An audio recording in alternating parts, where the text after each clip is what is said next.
Live, WTOL 11 Sports, proud to present Game Night Live. Friday nights just got bigger. Streaming live local high school football. Sponsored by Samson Furniture and Mattress. It's worth the drive to Genoa.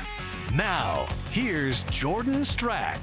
Your 50-50 tickets this evening from any of our Good evening and welcome to Rossford High School as we get set for our Game Night Live broadcast here on the WTOL YouTube page between Otsego and Rossford. I'm Jordan Strack alongside Chittiga Harris for this one. We are into week 5 of the high school football season, Chittiga. Tonight, Otsego is going to be trying to at least get a share of their first league title since 2005. It has been a long time. When you're in a position like that, where are the emotions at? Well, your emotions are probably up here, probably really high. You're really fired up for the football game, but you understand you need to bring that down to an even level once that clock starts ticking. Once that ball is kicked off, you understand you got to come out here and take care of business. You could say that all the pressure in this game is on Otsego because they've got something to play for. They're playing for a title tonight. Yeah, Rossford trying to bounce back from what I think was a disappointing loss for them a week ago here on their home field against Eastwood. When you look back at that ball game, it felt like Rossford had a lot of chances, and they just weren't able to capitalize. Todd Drewsback and I were talking on the field before the game. They felt like they had some shots in that game. They just didn't put the football in the end zone. They're definitely going to have to score points here tonight against Otsego. Well, I think for Rossford, you look at last weekend, you get down in the red zone twice in the first half. You come away with points on either one of those drives. We're talking about a different ball game. They got behind. They were playing from behind the rest of the game. You get into the fourth quarter, and now Eastwood is going to pin your ears back and come after your quarterback, which is exactly what they did. And they were able to get pressure on Williams. And, once that fourth quarter came around and Ross was playing desperate, they were playing in the Eastwood hands. They cannot afford to play like that tonight. They need to execute on offense, need to get the ball in the hands of their playmakers. And I think most importantly, they need to establish the run. Last week, they were completely thwarted every single time they tried to run the football. Establish the run tonight, get some balance on offense. Stay ahead of the sticks. Don't get in those second and long and third and long situations. I think they'll be fine. To that point, talking about the running game, last week Trenton Bachmeyer, their superstar running back for Rossford, had just 28 yards on 9 carries. That was not nearly enough for them. If they're going to beat Otsego here tonight, they will certainly need a much better game running the football for sure. On the other side for Otsego, we saw them back in week 2 against Eastwood, where they came out and they won that game. It was the first time since 2006 that they had beaten Eastwood. It was a monkey that was on their back. There's no question about that. They have gotten that off. This team feels like they have a legit shot to not only win the Northern Buckeye Conference, but they have a shot in the playoffs for sure. Well, the way they've been playing football since early in the season, you look at their only loss of the year, 5 turnovers. They've eliminated the mistakes, taking care of the football, and they've been downright unstoppable on offense. They can put up points against anybody in Northwest Ohio. And like you said, I think they do well if they got into when they get to playoff time, if they're able to handle business here tonight. You got a big, strong quarterback in Drera, number 14. He can make all the throws. He has command of his offense. He's only a junior, still got another year left. And he's a 2-sport guy, 86-mile-per-hour fastball coming left-handed. And he's a hooper, too, 3 sports. Yeah. So you got a young man there back at quarterback who has command of his offense. If you're Rossford, you've got to get pressure on them. You cannot just let them sit back there and get comfortable and let them get into a rhythm with their play calling, because if he has time to sit back there in the pocket, he's going to pick them apart. Jim Bostorff, the basketball coach at Otsego, yelled at me after the last time they played. He said, "Listen, he's a hooper too, and he's a damn good one." So he made sure I mentioned that on. I made sure I had to mention that on today's broadcast. We were just getting set for kickoff. Rossford actually won the coin toss and they deferred. So that means we're going to get to look at the Otsego offense very early in this thing, and I think it's probably important early for Rossford to get one of those stops, get your offense onto the field, because we know that Otsego can score a ton of points under 8th-year head coach Matt Jirwa. For the Bulldogs. Should be a good one tonight. Thank you so much for tuning in to on our WTOL YouTube page. The other thing we're going to mention, our live chat is also available inside the WTOL YouTube page. So if you're watching with us, you want to check in, we have the feed up here, and we will be checking those throughout the night.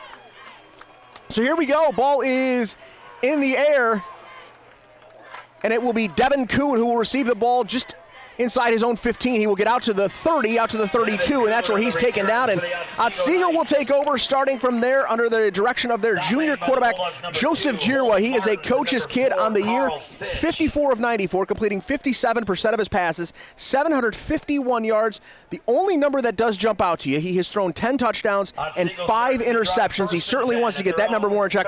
But when you throw it as much as they do, you're going to throw some picks. There's no question about that. Well, you're going to throw some picks, but a lot of those interceptions came early on in the season. He's cleaned that up as the season's gone along and gotten more command of this offense. On first down, Giro wants to throw. He's got plenty of time. He's going to roll out, still rolling, and he's going to tuck it and roll forward.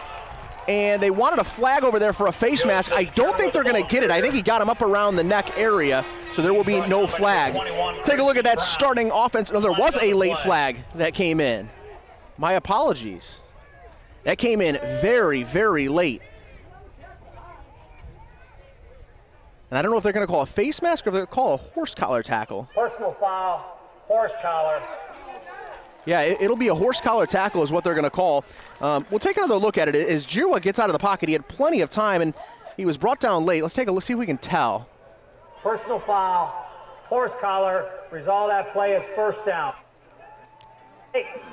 I mean, I thought he had him. He did have him up around the neck. That's where the thin line there in the definition comes in. You grab him by the back of the pads. I thought that was a rule, but obviously they're interpreting it a little bit different. It looked nasty either way, and I think the look is maybe why the flag got thrown. For sure. The good news is that Jirwa appears to be okay. They start under center. They motion back into the gun. Jirwa going to pitch over to Trent Leiter, his starting running back, who is back this week.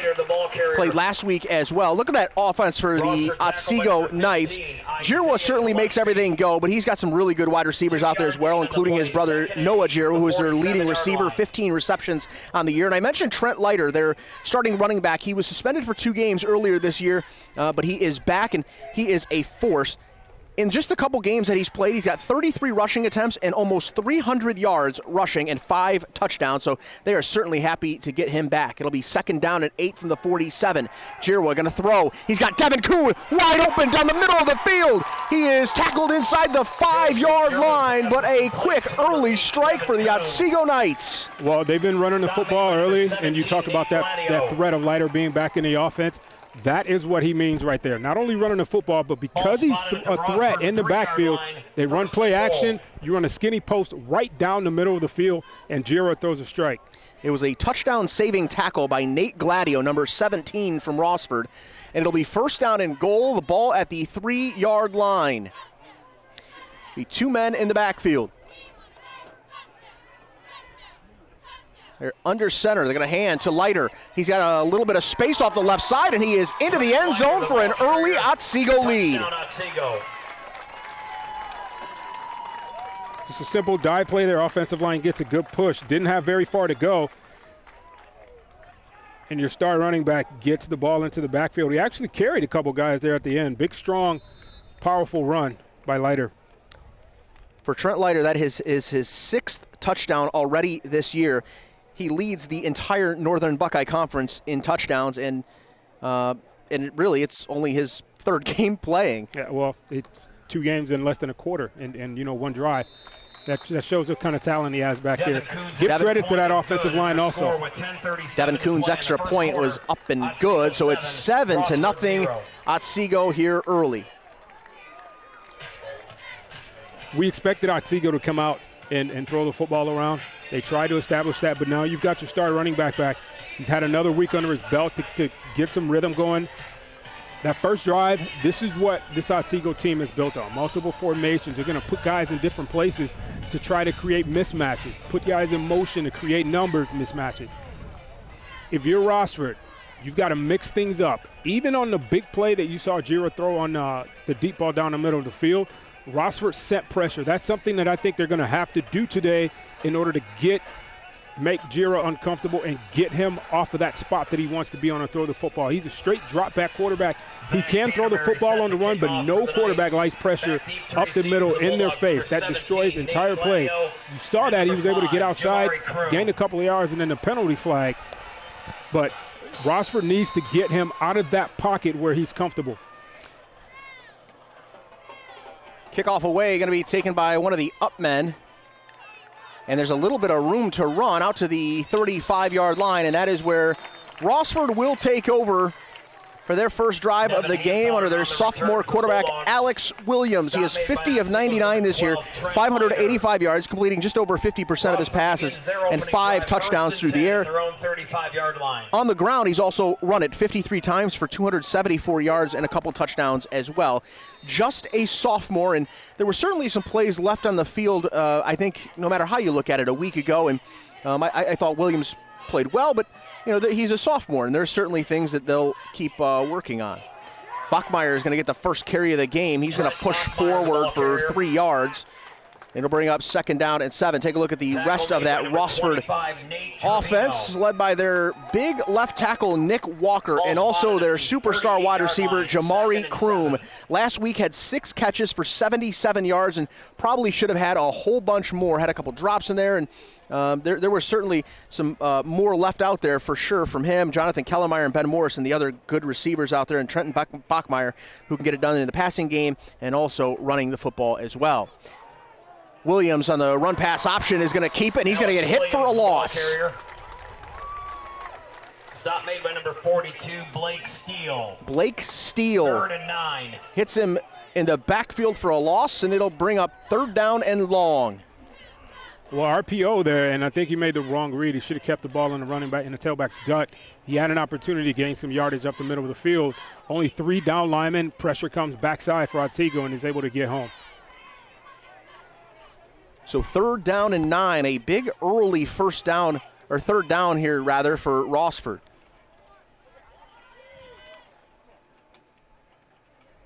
Williams going to roll. He wants to throw, and it is going to fall incomplete. Was looking over on that far sideline. It was intended for Ben Morrison. Falls incomplete, and Rossford's going to have to punt here early. Williams was just a little late delivering that football. He had Morrison on the break. That ball's got to come out before that receiver turns around. He's coming back downhill on that curl route. Got to put that football out there earlier and give your receiver a chance to make a play. Noah Jirwa, number 7, is the lone man back to receive this punt for Otsego. Williams will punt. It's a good punt. Jirwa going to call for a fair catch. He will grab it right there at the 34-yard line. And that is where Otsego will take over. Already up 7-0 and looking for more here, trying to make an early statement. As I said, Otsego, you don't want to, obviously you can't predict what's going to happen next week. They play Fostoria, who hasn't won yet this year. But you have to believe that if Otsego can win here tonight, they will be the Northern Buckeye champs, something they haven't done since 2005. Jirwa will take the snap, and he wants to throw. He's got a little bit of time. Thought there was a hold there in the middle of the line. No call. Throws it out to his brother, Noah Jirwa. That is his 16th catch of the year. His favorite target. You can understand it. They're brothers. They've done this in the backyard growing up their entire lives, and they make it look easy sometimes. That was the 2nd or 3rd read. You see him standing back there. First read's not there, 2nd read's not there. He comes back to the wide side of the field where his brother is, hits him with a strike. Going to be a handoff up the middle to Trent Leiter. That Rossford defense, they were really good a week ago against Eastwood. They only gave up the 14 points. I mean, 7 points until the final 2 minutes of the game. They had given up. And it's funny, I said to Steve Hankish, I said, the defensive coordinator from Rossford, I saw him on the field before the game, and I said, man, your defense played really well last week. He goes, yeah, not good enough. I said, what do you mean? He goes, listen, if we don't give up any points, we at least get us to overtime. So that tells you the mindset of a defensive coordinator. Jirwa going to hand it off to Leiter. Over that right side, there's a flag down on the play. It was thrown near number 65, Cade Limes, who is their best offensive lineman, and I believe he's going to get called for a hold. Or it might be a hands to the face, actually. From up here, it looked like he tackled his man. Okay. So. Hold, white 55. They did not call it on Cade Limes. They called it on Cole Jung, who was the right tackle. That flag was thrown on the left side of the offensive formation. Sorry, Cole Jung is playing the left tackle position. I think they got the number wrong, though. I think it was supposed to be on 65, Cade Limes. Hold, white 55, take second down. Be a 10-yard penalty, and it'll be second down, no matter who it was on. What coaches tell you, they do tell you to kind of get away with stuff when you're being coached in high school. You got to keep your hands inside if you're going to grab that jersey like that. That's why they called that penalty. It was a good block otherwise. Cade Limes, a first-team All-NBC lineman on both sides of the football a year ago and likely will be again. Jirwa, a quick strike out to his brother. He's going to get back almost all the penalty yardage. It'll bring third down, but it's much more manageable at third down and 6 now. It's a gain of 11. 12-yard out route or curl route. Ball spotted at the Rossford. Run down the field, 12 yards. Down and 6. Head toward the sideline, come back downhill, help your quarterback out, make it a little bit shorter of a throw. Intended to go from 12 to 10. Jirwa put that ball on the money, threw it as his brother was not even at a break yet. Football's there waiting on him when he turns around, makes a good catch. How many times do you think they've done that in the backyard? Probably 8 million and 6. Here's Jirwa. He wants to throw. Steps up into the pocket. Throws to his brother again. Noah Jirwa's got it over the middle. And it's a first down. That is his third catch of the night already. I'm impressed by his patience there. He waited for his brother to clear the linebackers, get across the field to a spot in the zone where he can make a catch. He had a defender draped all over him. That's Gladio. Good coverage on the play. He makes a good catch. I think if Joseph Jirwa, the quarterback, had his choice of what he would be playing in college, he certainly could play he's a guy who's very attractive to play multiple sports at the next level. But I think if he had his choice, it would certainly be baseball. A 6'6" left-handed pitcher who's already throwing 84 miles an hour is huge. Here's the screen to Noah Jirwa. He is gone. A 23-yard touchdown, Jirwa to Jirwa. Perfect play call. Perfect play call. That comes from film study. You look at the defensive formation. You look at the personnel that's in the game as a coach. The guys up in the booth are going to tell them, hey, they got this certain package in the game. They blitz out of that formation a lot. You caught him in a blitz and dropped the screen right over him. He gets into that funnel between the sideline and the hash, heads up field where behind his blockers for a touchdown. Easy pitch and catch. This is just a nightmare start if you're Rossford. The last thing you wanted was to see Otsego get off to a start like this, but they certainly are looking the part of the top team in the Northern Buckeye here. Devin Kuhn's extra point is up and good. It's 14-0 already. Extra point attempt is good.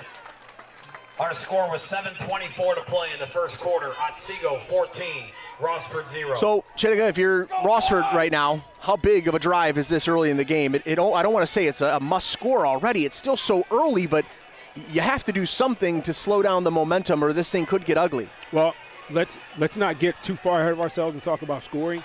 First thing you need to do is get a first down. Your first drive, 3 and out. You need to come out, string together a good solid series here, get some confidence back in your offensive line and in your quarterback. Only a sophomore, those guys probably need a little bit more coaching at this point in their careers. If you're Otsego, perfect start, like you said. Come out, 2 drives, 2 touchdowns. You're where you're supposed to be. The pressure's on them tonight to clinch this lead. If you're Rossford, you got to start playing like your hair's on fire. You got to come out here in this drive and get some push up front from that offensive line and let your quarterback trust your quarterback, I should say, to make the proper decisions. Ball going to be taken by an up man. Thought the ball started to pop out there late, but it's going to be marked at the 41-yard line, and that is where Rossford will take over in really good field position to start this drive. Otsego's putting a lot of trust in their defense. That's the second time we've seen them do that short kickoff. They're trying to keep the ball out of the hands of Gladio and Kroom, who are the deep men for the kickoff team there for Rossford. I'm surprised, early in this game we had not seen them target Jamari Kroom yet. He's a guy who can make plays on the outside, like you said. Maybe a little bit of a confidence issue. He dropped a couple balls last week, one that could have been a touchdown. He's locked up man-to-man. He's got Braden Timko on him, and Otsego's dropping off into his zone now. First down throw, it's going to be out to Jonathan Kellermeyer. Good first down call and yardage right there. I'd like to see more of that coming from this Rossford offense. They tended to run the football a lot last week on first down, and that's why they were playing behind the sticks. Nice pitch and catch there. It's like a long handoff. You just bubble out into the flat. Kroom ran his man down the field, picks up 9 yards there, bring up a second and short. Staying on schedule, staying ahead of the sticks. So it'll be 2nd down and 1. Ball right at the 50-yard line.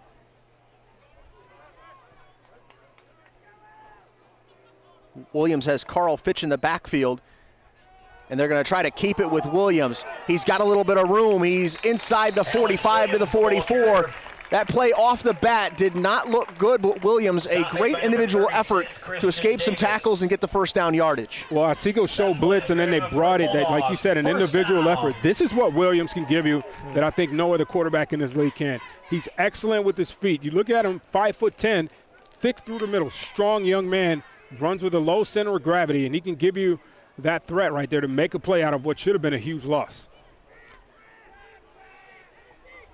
1st down and 10, ball at the 44-yard line. Williams going to throw on 1st down out to Kroom. It's a screen, and it was read perfectly by the Otsego defense, and he is actually going to be hit for a yard loss. That play just took way too long to develop. It seemed like the football hung into the air forever, and he's not able to get behind his blockers. Actually, his blockers all got defeated. Otsego's got to the football really quickly. That's what you call rallying to the football. You got 11 white shirts running to the football there, making a tackle for no gain. Scoreboard shows 2nd down and 44. It's not quite that bad. Well, 49ers picked one up last Sunday.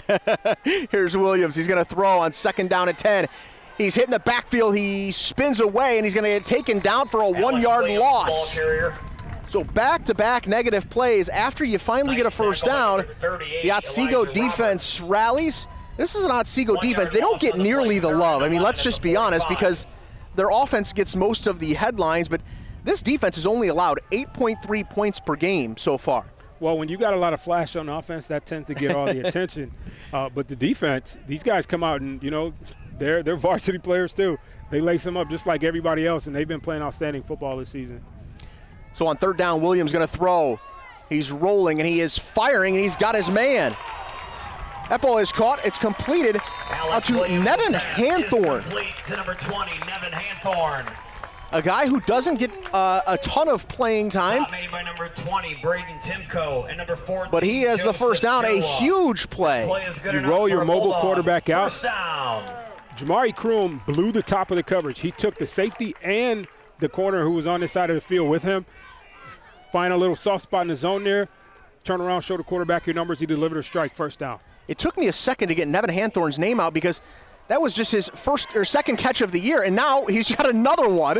Back-to-back throws to Nevin Hanthorn. Hey, you know what that comes from? Guys working hard in practice.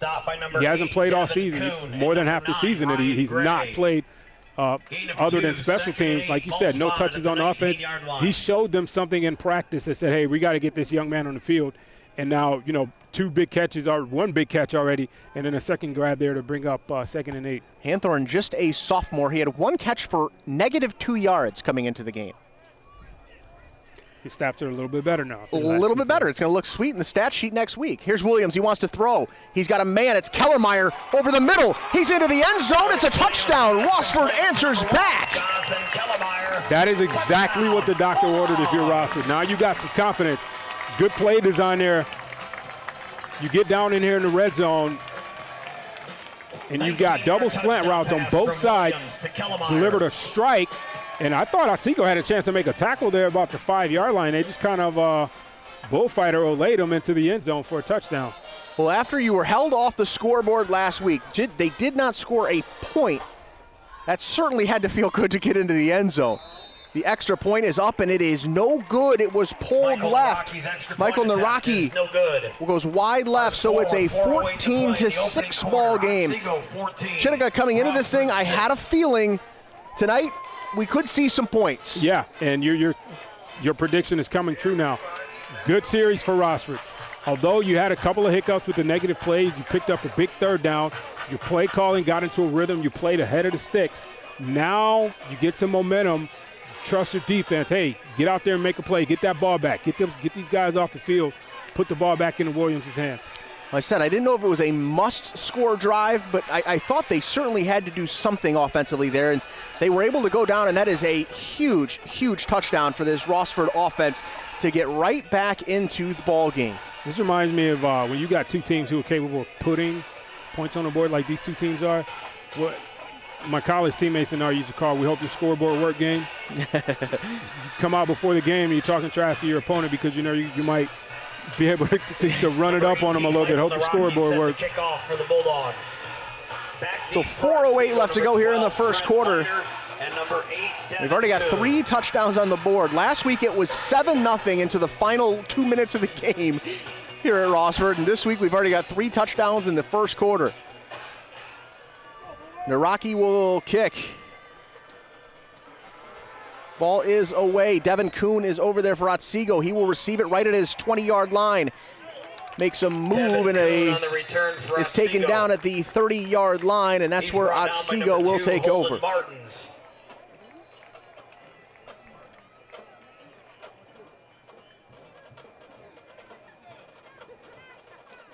Otsego begins their drive. I'm looking down on the field now. I'm looking at the uniforms of these two teams, and I absolutely love the simplicity of these two sets of jerseys.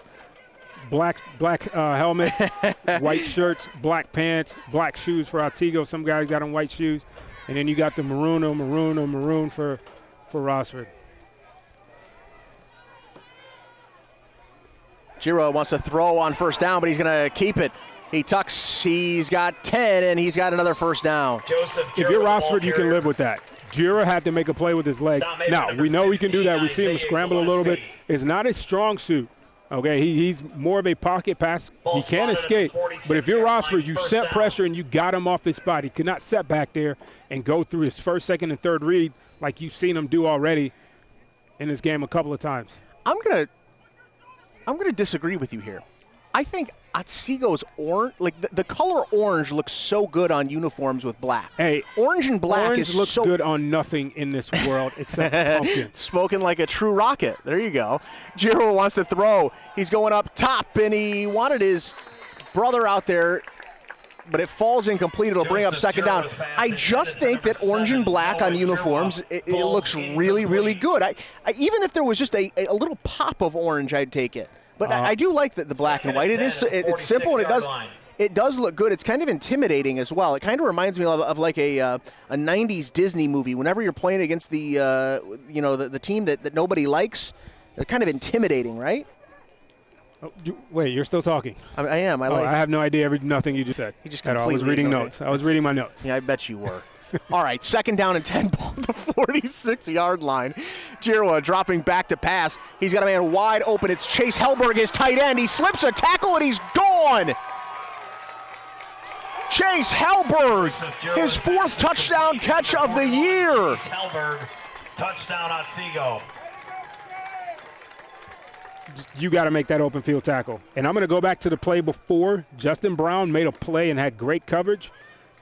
He fell down on the backside of that, so he couldn't run this ball down. But look at Gladio. All right, number 17 for Rossford. Hustled down there now. He's trying to tackle a guy who weighs, probably outweighs him about 40 pounds or so. Fought till the end, could not make the tackle. But you want to see that kind of hustle from Rossford. Again, another big play for this offense, though. This is the 3rd time now that we've seen them make an explosive play, and we're not even through a quarter of this game. Devin Kuhn on for his 3rd extra point of the game. It's up, and it's good. Chase Hellberg, their tight end, that is his 10th catch this year. Coming into the game, had 168 yards receiving and 3 touchdowns. 2nd on the team in receiving. A really nice threat for them. They just have so many guys that can beat you. Next week on Thursday, October 1st at 7 p.m. at Woodmore High School. Sampson Furniture and Mattress has their huge fall furniture sale going on. You can save big money with free financing for a full year. Great quality furniture at great prices. They've got sofas, sectionals, recliners, and more. They've also got custom pieces as well. You can get up to 20% off on top of their everyday low prices on complete living room, dining room, bedroom, and mattress sets. Hurry, though. The fall furniture sale ends September 30th. Sampson Furniture and Mattress is worth the drive to Genoa. 21-6, Otsego with the lead. Just a really, really impressive game plan coming out here today. This is a Rossford defense that has been good this year. And Jamari Kroom are back deep for the Bulldogs. Otsego just got weapons everywhere, man. Just a plethora of weapons on offense. You're talking about the wide receivers on the outside, the way they spread you out, and then you got the tight end making a big catch up the middle of the field. Once again, ball taken by an up man. He's hit hard right there at the 39-yard line. It was Xavier Durden on the return. And that's where Rossford's going to take over. And you almost feel that you're going to have to go score for score tonight with Otsego. The way that they move the football. Well, that's not a good plan for anyone because I don't think anyone can actually keep up with them score for score. What I'd like to see from Rossford is continue to play your game. You know that you've got the offense to be able to score points. You cannot afford the mistakes, though. Don't try to force anything that's not there. If you're Williams, you got to continue to make good decisions and keep yourself in this football game. Well, if Steve Hankish, the defensive coordinator, wasn't happy last week when they only gave up 14, he's certainly not going to be happy with the first quarter here today. Handoff inside. Trent Bachmeyer, the ball carrier. It was Bachmeyer. He'll get just about a yard. 22, Michael Gonzalez. And he'll bring up 2nd down and 9. Michael Gonzalez made that play in the backfield there. We called his name a lot a couple of weeks ago at Eastwood. He got into the backfield, kind of blew up the play a little bit, forced the back to make a move before he could even get to the hole at the line of scrimmage. And then the help came to clean it up. Well, I think Michael Gonzalez is going to be even better defensively now. With Trent Leiter back at running back, Gonzalez doesn't have to play as much both ways, and he certainly rested up a little bit more on the defensive side of the football where he is so active from that linebacker position. Screen is called. Bachmeyer's got it. He's going to get about 5 yards. He was hit from behind. Cade Limes was in there, among others, defensively. The screens are just taking forever to get going. That football been delivered a hair of a second sooner. He's got blockers in front of him, but because it took so long to develop, it gave Otsego an opportunity to rally to the football and keep that from being a big gainer. I think he would have had a first down had that screen developed just a little bit quicker. Cade Limes, their superstar on both sides of the football, not only was able to get in there at the screen, but then came back and made that tackle from behind. Williams back to pass. He's going to tuck it, and he's going to get hit, and he is going to come down to the backfield for a loss. Michael Gonzalez, the first man there to hit him, and Rossford's going to have to punt. Good defense across the board. You had great coverage. He wanted Jamari Kroom on the near side, not there. Tuck the football and run. You got to go to your second read there before you take off. It may have been an option. And your receivers, they got to help your quarterback out. Your deep guys got to come short. Show the quarterback your numbers. Make sure you're beyond the sticks. Unable to get anywhere, Michael Gonzalez makes a play in the backfield again.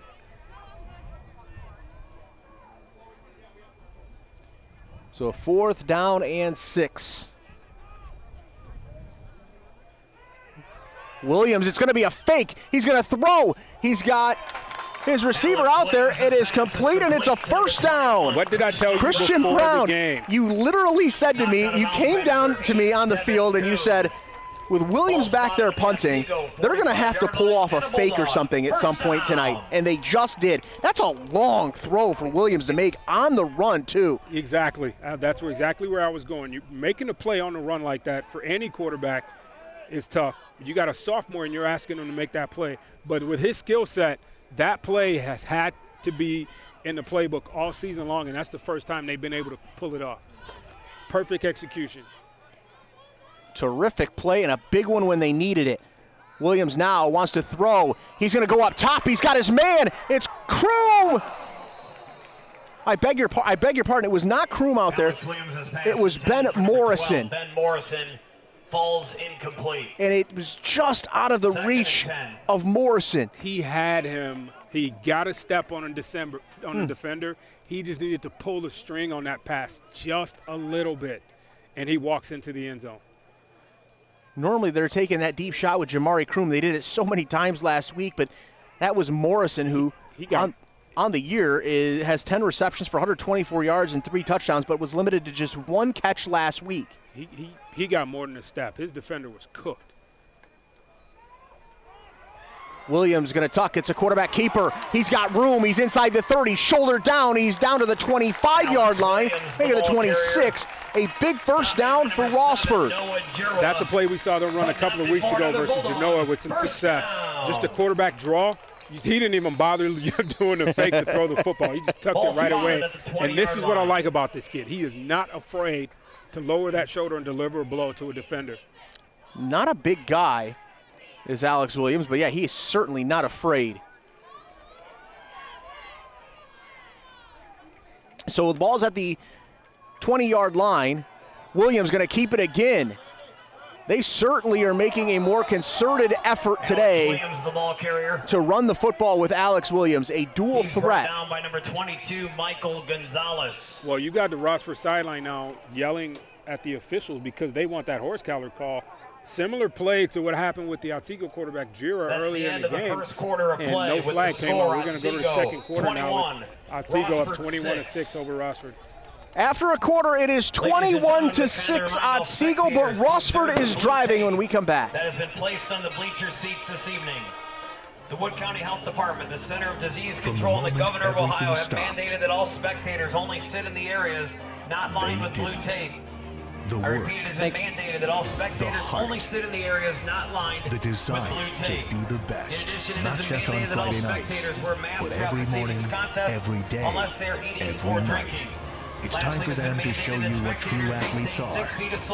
There's nothing bigger on Friday nights. Charlie's Dodge Chrysler Jeep Ram Big Board Friday. Sampson Furniture and Mattress has their huge fall furniture sale going on. You can save big money with free financing for a full year. Great quality furniture at great prices. They've got sofas, sectionals, recliners, and more. They've also got custom pieces as well. You can get up to 20% off on top of their everyday low prices on complete living room, dining room, bedroom, and mattress sets. Hurry, though. The fall furniture sale ends September 30th. Sampson Furniture and Mattress is worth the drive to Genoa. Stand. Stop by to sign up this evening and get your free Bulldog bag. Once again, 50-50 tickets are being 21-6 is the lead for Otsego, but Rossford is driving. The fake punt and completion certainly gave them some brand new life in this thing. Chittiga Harris, Jordan Strack back with you out at Rossford tonight.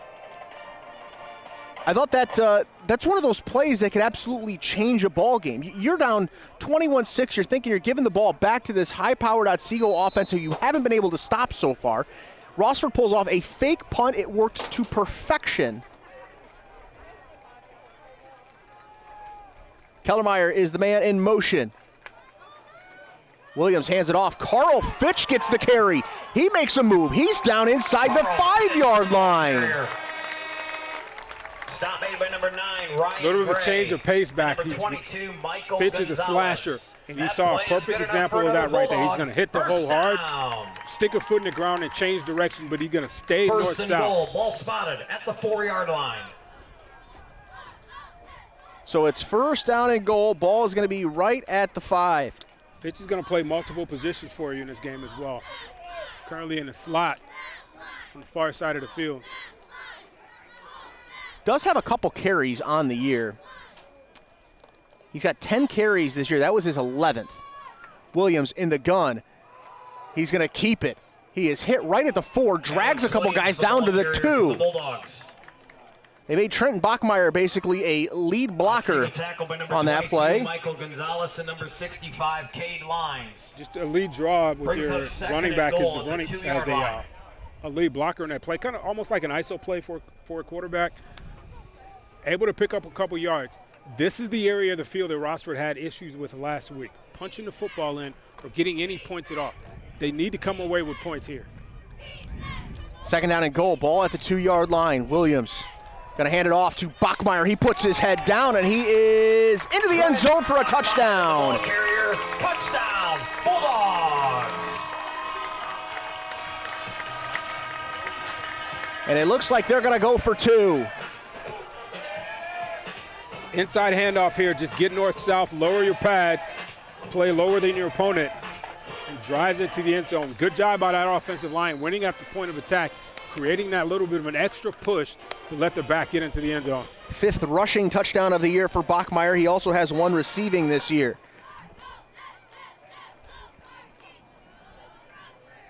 Boy, whoever's running the scoreboard up behind us is getting a workout tonight. I had a feeling we were going to have a game just like this.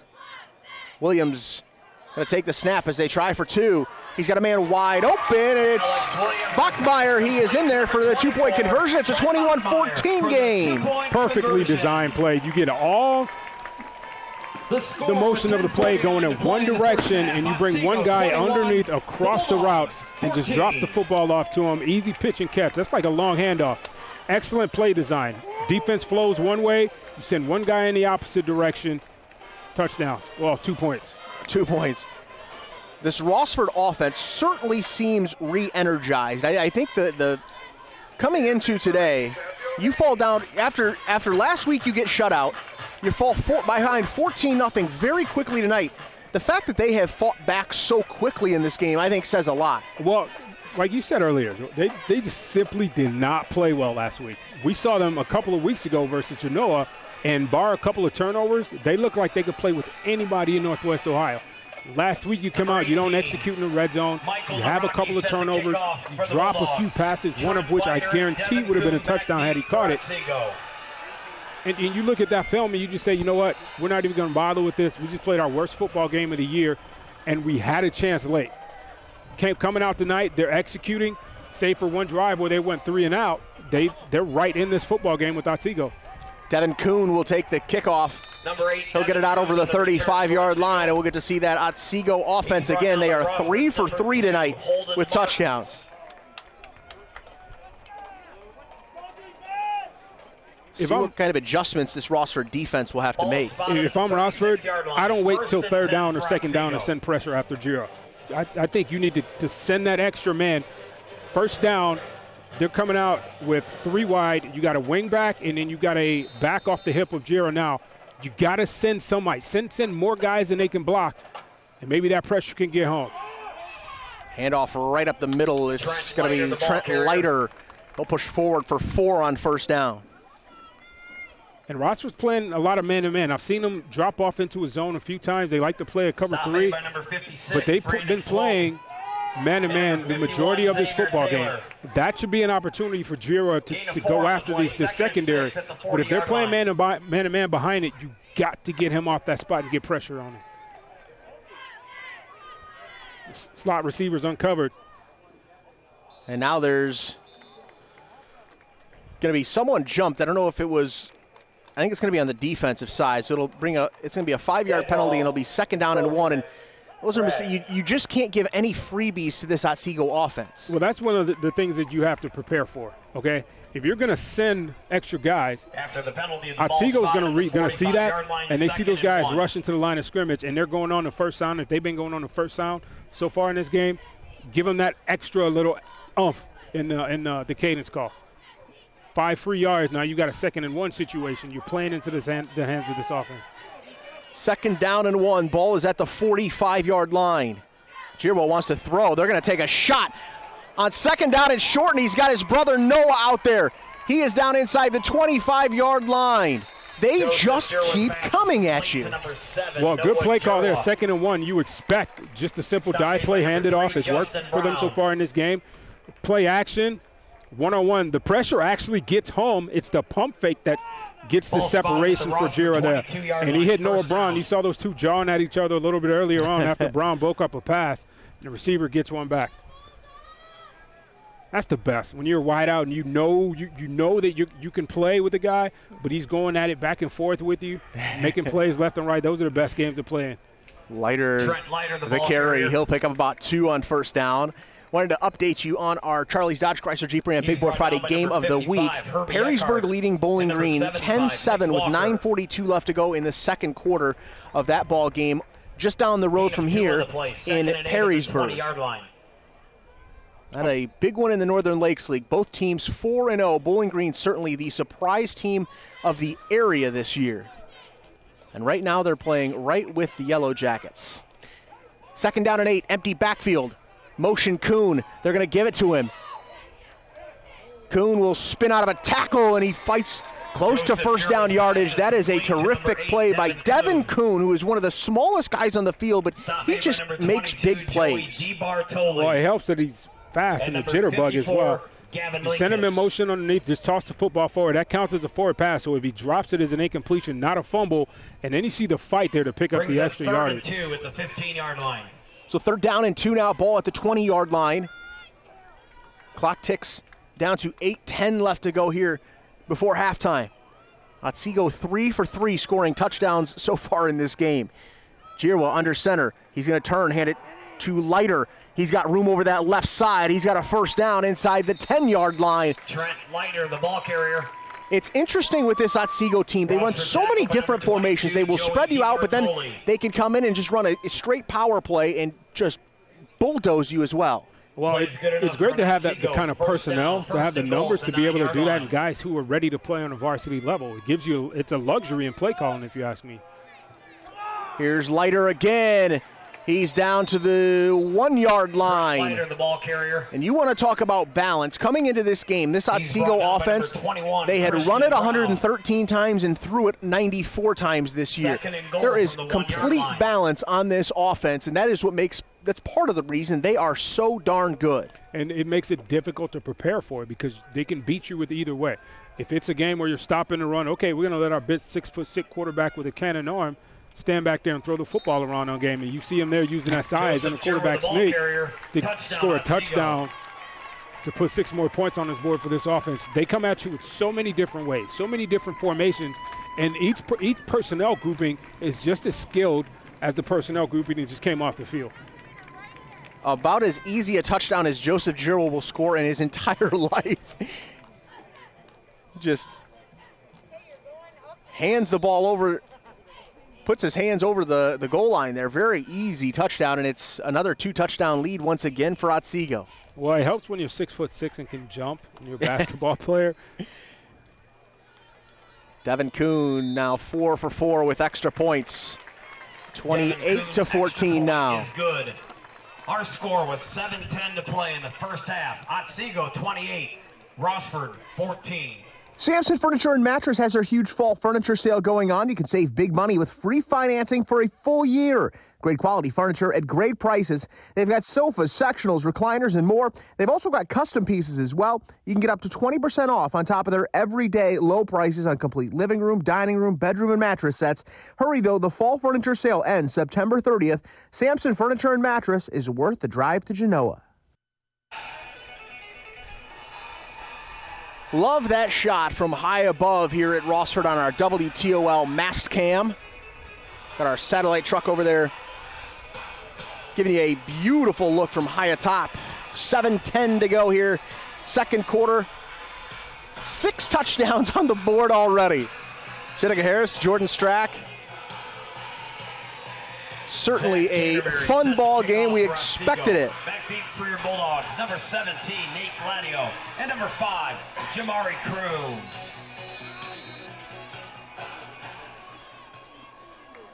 Kickoff is away. It is a low line drive fielded by one of the up men. That was Nevin Hanthorn, who had a couple catches earlier in this ball game. He will return it out to down by number 36, Christian Davis. About the 30-yard line. Well, out over the 30 to the 35-yard line, sorry. 1st and 10 from their own 35-yard line.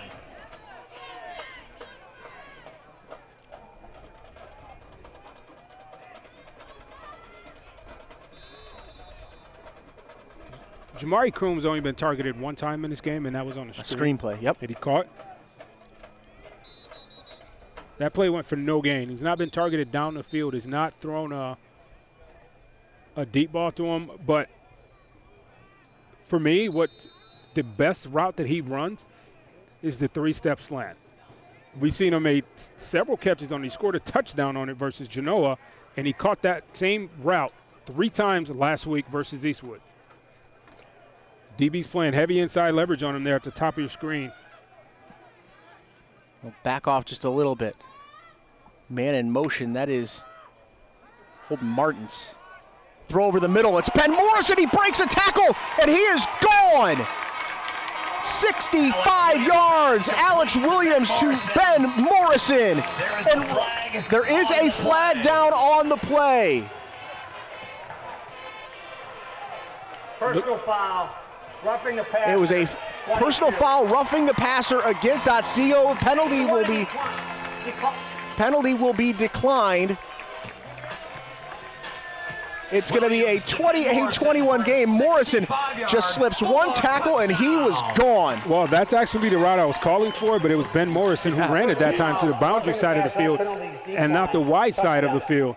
3-step slant, your quarterback just snaps, receives the snaps, gets the ball into a throwing position, and delivers it. That's a one-read play. You pick one side of the field, which DB you're going to pick on, and you deliver the football. Chenigo, those two touchdowns are just 15 seconds apart. You look at the scoreboard right now. 20 for Rossford and 28, and there's 28 for Otsego, and there's 6:55 left in the second quarter. Yeah, it's I had a feeling that tonight was going to be fun. You said it. And I said it during the week. Yeah, I said it to you in a text during the week. I felt like Rossford was going to play a much better football game, and I thought that they would be able to score with them here. Extra point is up, and it is good, so it's a 28-21 game.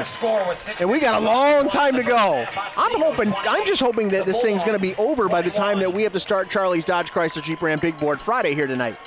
We go on the air on Fox 36 at 10:30, so as much as I love the scoring, we do need to pick up the pace just a little bit here tonight, fellas. As my father used to say when I was younger, I think you need to start making other arrangements. That's just a great job by Ben Morrison to escape one tackle, and it was all green in front of him. You know, Ben Morrison is known for his basketball skills. Yes. Heck of a basketball player for Rossford. But what he showed there was the concentration to make the catch with the defender bearing down on him, slip the tackle, and then the breakaway speed to score the touchdown. You know how you were talking about those ugly orange uniforms earlier today? The MAC's coming back. The MAC is coming back. That was the big news for today, is that the Mid-American Conference has approved the return to football. We sent a push alert to you on the WTOL app from the WTOL app today.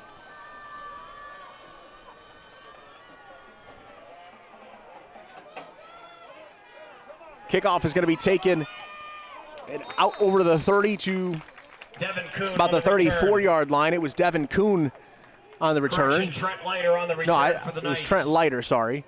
I blame Justin Wright's up there for that one.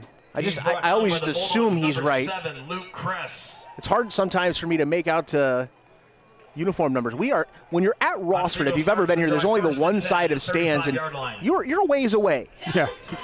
Hey, remember last week how quickly the first half moved? Yeah. We went to halftime at 7:47 p.m. local time. Mm-hmm. It's 7:47 p.m. right now, and you still got 6:49 on the clock. In other words, buckle in, folks. Yeah. You're in for a long night. You got to love shootouts, though. Oh, it's fun. Handoff right up the middle. Good job by the Rossford interior there.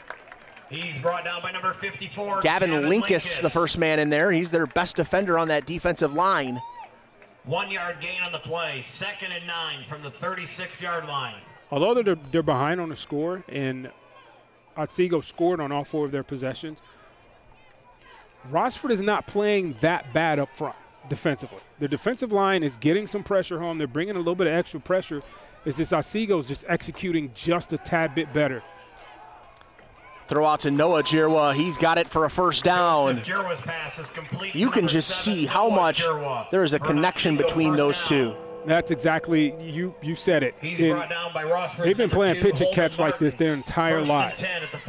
Run to the sticks, turn around, show me your numbers, fall forward for a first down. It's like playing outside in the street. Second mailbox. Turn around and show me your numbers, and I'll deliver the football. And let's be honest, if he wasn't getting Noah his touches, I'm sure at home he'd hear about it. Noah is the older Jirwa. He's the senior. Joseph is the junior. You better believe be some brawls in the living room. Hand off to Leiter. He's got it. He's inside Rossford territory. Ball carrier. I speak from experience with brothers. I just know I had 2 younger brothers. We were all spaced out enough that we didn't get to play any organized sports together, but we definitely played in the driveway, whatever. And yeah, we had some good battles with my brothers. Yeah, I've got 2 younger brothers as well. It's a good thing that they don't have a voice here right now to talk about I treated them pretty good though. But you teach them the lessons. That's why you're the big brother. Jirwa gonna tuck, and he's gonna be hit awkwardly. He lost the football. I hope he's okay. He came down very awkwardly. He's going to pop back up. Joseph Genoa, the ball carrier. Cade Limes came over, their senior offensive lineman, to check on him and make sure he was okay. They know just how important he is to what they do. And I thought he had a shot to get that football out right away. Well, what he wanted wasn't there on the first read. He went to his second read and his third read. But you look at the hit he took that. That probably looked worse than it was for him down there on the field, because you saw him pop right back up. But this Rossford defense there, good job of coverage in the secondary and then rallying to the football. Easy for you to say sitting up here. Oh, of course. Jira in the gun. He's going to throw.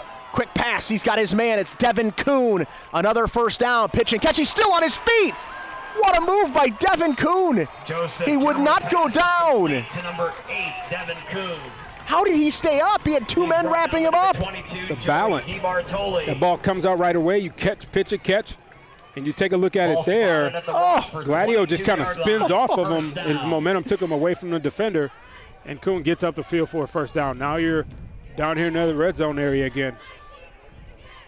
So first down from the 22-yard line. What a play by Devin Kuhn. We still haven't heard from Braden Timko tonight. He had 10 catches on the year coming into the game. It's been Devin Kuhn, Noah Jirwa, and Chase Hellberg doing most of the damage. Now it's going to be a screen going the other way. It was tipped. It was almost intercepted. Joseph Jirwa's pass intended for number 7, Noah Jirwa. Brandon Swope was in there. I believe he was the man that got his hands on it. Up on the play. Take another look. Yeah, it was Brandon Swope. Good read by Swope. You read screenplay, you know you got to get your hands up. Jumps up there. That's a long way to go to try to knock that football down when you got a 6'6" quarterback with a high point of release. Gets up and makes a play for this defense. He had a quiet game last week, Swope. We saw him a couple of weeks ago. He's very active versus Genoa. Only a sophomore. Little confusion. There's going to be a timeout called. There was some confusion with the receivers on that left side of the formation. And they're going to call a timeout with 4:09 left to go here in the second quarter. Might as well get it right. You got 3 timeouts for a reason. You might as well get it right.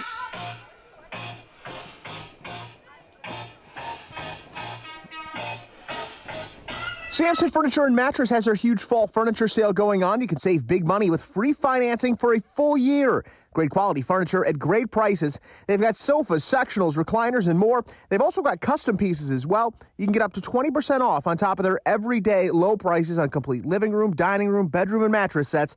Hurry, though. The fall furniture sale ends September 30th. Sampson Furniture and Mattress is worth the drive to Genoa.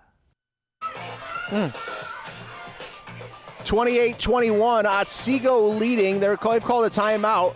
Give you an update on that Perrysburg Bowling Green game, which is our Charlie's Dodge Chrysler Jeep Ram Big Board Friday game of the week. We've got Christy Kopanis over there tonight. Perrysburg has a 17-13 lead right now. Bowling Green trying to tack on an extra point. A very close football game over there, just down the road, just down 75 a little bit. Extra point was good. It's 17-14 there. We'll have full highlights coming up tonight on the big show over on WTOL 11. Thanks to everybody joining us on our WTOL YouTube page. Good numbers out there tonight. Glad to see so many people out there. Make sure you share that link on all your social media so that people can join us, and tell your friends as well. Giro wants to throw.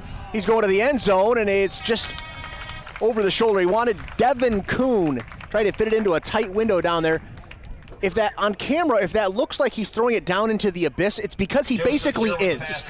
Yeah, you run out of daylight really quickly back over there into that corner. There's like a little gully down there all the way around. This is one of the most unique football fields in Northwest Ohio. There's in one end zone corner they had to put padding up because there's not much room down there, and there's like a stream that runs around the entire outlying of this thing. There's only stands on one side. Third down, we're going to throw. He's got a man wide open as Chase Hellberg. He is inside the 10. It's a first down. His tight end with his second catch of the game. A lot of room to operate in the middle of that field. I'm not quite sure what the call was defensively for Rossford. The big number 41 is rumbling through the middle of the field. They're wide open. They're going to go quick. Otsego back in business here, trying to make it 5 for 5. Giroux going to hand it off. No, Giroux's going to keep it. He's around inside the 5-yard line before he's eventually brought in. I think we're going to get another horse collar attacker. I thought he had the back of his jersey. On the stop. Hold. Oh, I beg your pardon. It's going to be a holding. Yeah, I thought he tackled him by the back of his jersey. Yeah, the flag came in so late that I thought that it had to be, but there was a hold on the play, so that's a big penalty though on first down. When and you've got goal to go down there, that's a big penalty. Hold. White number 9. Repeat first down. It went against Ryan Gray. The official with the microphone on tonight. There's not much energy on the call. We need a little extra energy there. But he can do it. Do your thing. It's all good. The 13-yard line. First and goal. First and goal now. Ball at the 13.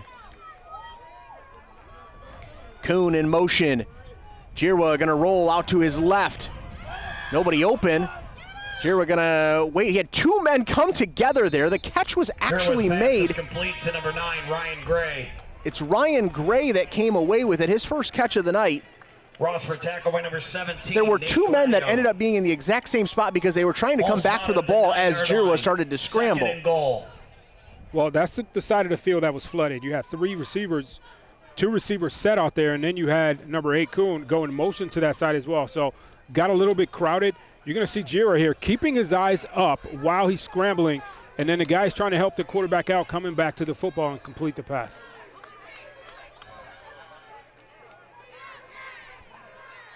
Giroux wants to throw. Quick pass. He was looking for Hellberg. No flag. Well covered. Very well covered. They wanted to slant again. Very well defended is incomplete by Rossford. That brings up simple catch the snap, set, deliver the football, and Hellberg covered on that play by number 21, Christian Brown. Brown was terrific in the game we covered out at Genoa. He brings a lot of energy to this defense. A lot of energy. Their leader back there in the secondary.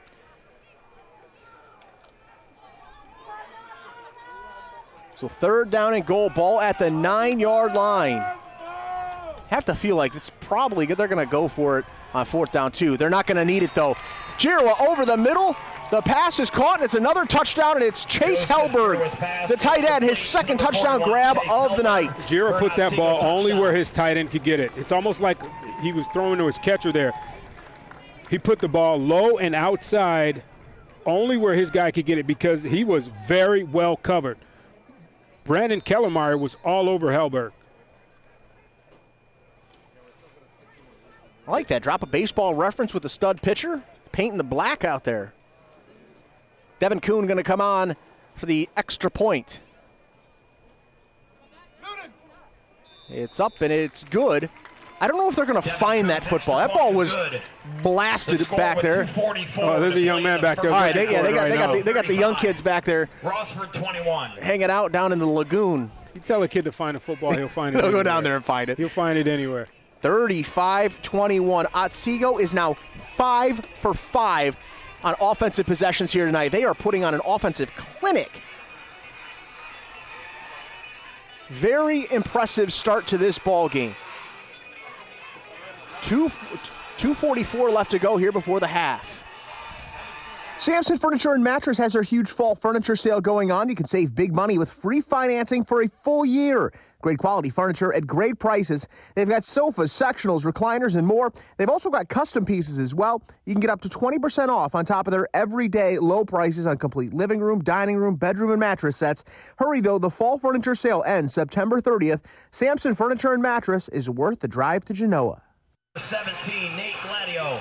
And number 5. So now see if Rossford has an answer. And here's how you get back into the ball game. If you could score here, you get the ball back at half, and that gets you right back in the game.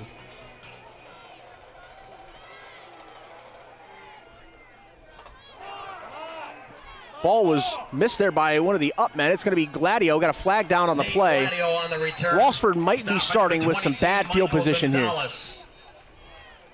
Flag on the play. Well, Gladio's the guy who you want the ball to be in his hands. Ready 11. They're just not kicking the ball deep enough to him. They're squibbing it on the ground, and that could be a little tricky to deal with.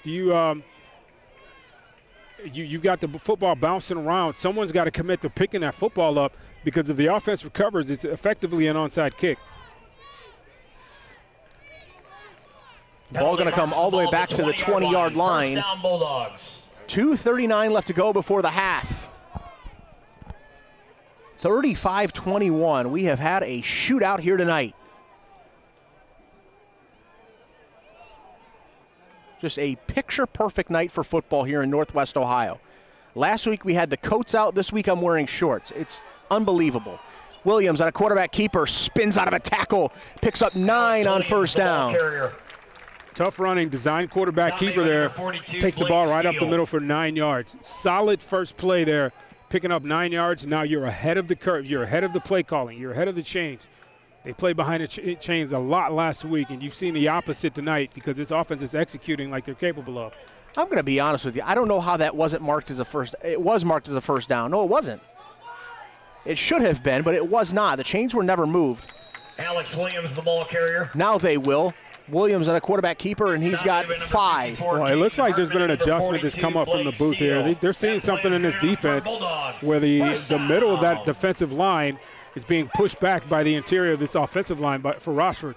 So they're getting a good push up front. We're going to use our athletic quarterback, put the ball in his hands, and let him make a play with his legs.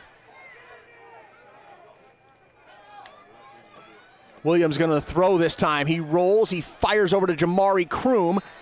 He is hit. He's out of bounds. It's a pickup of about 3 on first down. Simple pitch and catch. You run a 5-yard hitch route, turn around, show the quarterback your numbers, and just wait for him to deliver a strike. Williams there on the move again. He's showing that he's a very good thrower of the football when he's on the move. Rolling to his right and delivers a strike. He's a great athlete. I wouldn't be surprised if he makes a name for himself in a couple other sports this year. You know, young quarterback, you're going to take your licks when you're playing on this varsity level, and especially in a tough league like this. But he's going to make a name for himself athletically here in Northwest Ohio. Williams going to throw out to Carl Fish. He's got it over the 40, out over the 45-yard line to the 46. It's going to be really close to a first down. Depends on where they mark it.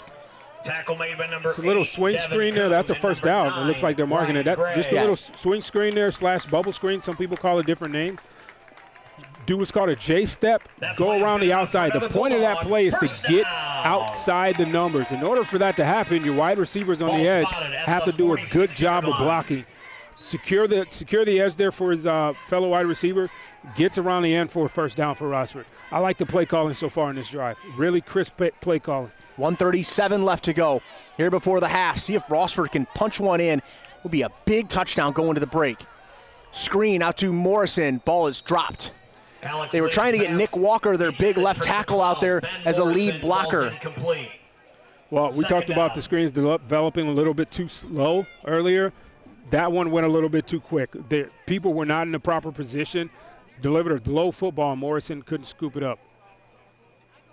With all the one-on-one coverage I'm seeing, I know Otsego's dropping into his zone. You got 2 safeties high. It looks like they're playing a lot of cover 4. I'm still surprised they've not taken a deep shot with Kroom to use that size and jumping ability yet. Williams gets the snap. He's going to take a shot over the middle here, and it's dropped. In and out of the hands of Nevin Hanthorn. Is incomplete. Again, playing against that cover 4 again, they throw a slant against it. The 46-yard line. And he's got an opportunity to make a big play, just could not pull it in. Right beyond the linebacker, underneath the safeties, because the safeties are playing so high, and he just did not look that football in and let it hit the turf. So 3rd down and 10. This is a big play here. You do not want to give Otsego another shot with the football, and 2 timeouts and over a minute. You don't want to do that. This is going to be a big play, and Rossford's going to talk it over. Red, their first timeout. Be Rossford's first timeout. The last thing you wanted to do here was give Otsego the football back. 1:29 left on the clock. You know, and you still got a whole half to play.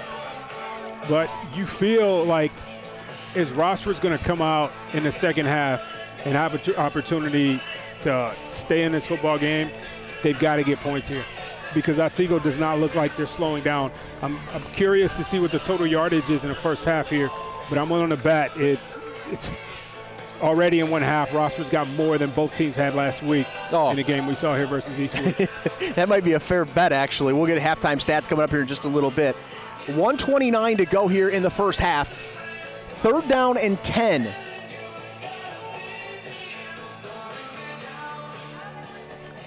Rossford certainly needs a big play, and if you're Otsego, if you can get off the field here and get the offense back out there with 2 timeouts and over a minute to go, that's an eternity for their offense.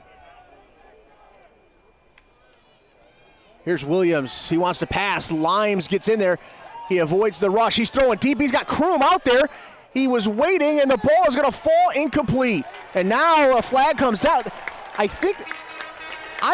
He was interfered with, big time. Williams pass intended for number 5. Jira is incomplete. Number 7 was on the coverage. On the play. That official threw that flag from almost 50 yards away from the play. The play happened right on the sideline, so we had line of sight on it. You're going to take a look at it here. The pressure coming right up the gut. Good job by Williams to escape it. He put everything into that throw, and it just hung up there a little bit. You're going to take a look at it right there. Yeah, he definitely got there way early and pushed Kroom out of bounds. For sure. And they're discussing right now, but I agree with you. I think that was I think it was definitely interference. Let's listen. Interference. Yeah. White. I think you're absolutely right. It looked like it was a bang play, but the DB certainly got there just a little bit early. Take another look here. You're going to see, he gets there just a little bit early. Pass interference, White, as a result of the play, first down. Right a lot of bit early. Yeah, okay. Well, that's in slow motion. Come on now. You speak like such a receiver sometimes. You know that? I'm not speaking as a receiver. I'm speaking as a guy who's been interfered with. That's what I'm saying. 9 out of 10 times that I didn't catch the ball. Okay? Oh, that's great. Ball at the 39-yard line. Williams wants to throw again. He's getting rushed by Michael Gonzalez. He's going to go down in the backfield. It's a huge loss. Alex Williams is sacked in the backfield by number 22, Michael Gonzalez. Oh, Michael Gonzalez was shot out of a cannon. Well, you got a guy with running back speed back there playing linebacker, and Williams is lucky he didn't fumble that football. Mm-hmm. And they're calling for a face mask down there, but it looked like he got maybe under the neck. That was not a face mask. I didn't think it was a face mask, no. Gonzalez, again, this is your best defensive player last call for 50-50 tickets out there. Your most active defensive player, I should say. And he is 5'7", 164 pounds. We've seen him carry the load at the running back position and make several plays from that linebacker spot when they played Genoa a couple of weeks ago. This is the type of team that Otsego is. Not only do you have all those weapons across the board, but talking to Coach Jira a couple of days ago in our pre-match, just meeting with each other, pre-game interviews, he talked about the Gonzalez kid growing up with his boys, how often they played together, growing up their whole life, a close-knit group, and a lot of them come in a package like Michael Gonzalez. Tough, hard-nosed, and they're going to lay it out there on the line for their team every single week. And the other thing that Matt Jira was said to us was they're going to be smaller in just about every single game they play. How about this, Chittiga?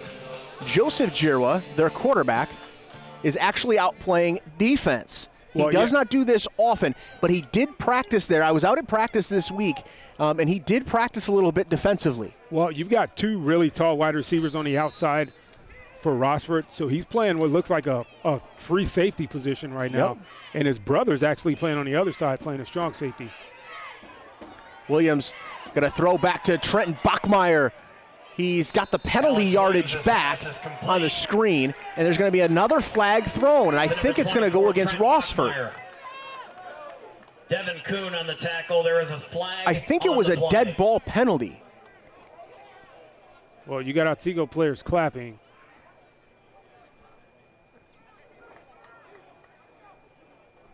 That screen pass looked like it was going to go for much more than it did. That closed up in a hurry. You're going to take a look at it here. This is the first time they've been able to execute a screen, and right there the help for the defense comes. That's Kuhn again making another big play for this defense. Yep, it was Keaton Sandman. Red ball, personal foul, 75 after the play. It was 74. They called. I thought it was 74, Keaton Sandman, not Nick Walker, but there was just a late shove after. It's a dead ball penalty. Take another look. Make sure I have my numbers right. Oh no, I was wrong. Actually, how about this? We were both wrong. It was 76, Gavin DeWeese. So I was wrong. The official was wrong. There's a 74, 75, and 76 all on the offensive line. They're all big dudes. But it went against Gavin DeWeese for that late shove, and it is now third and an Uber ride.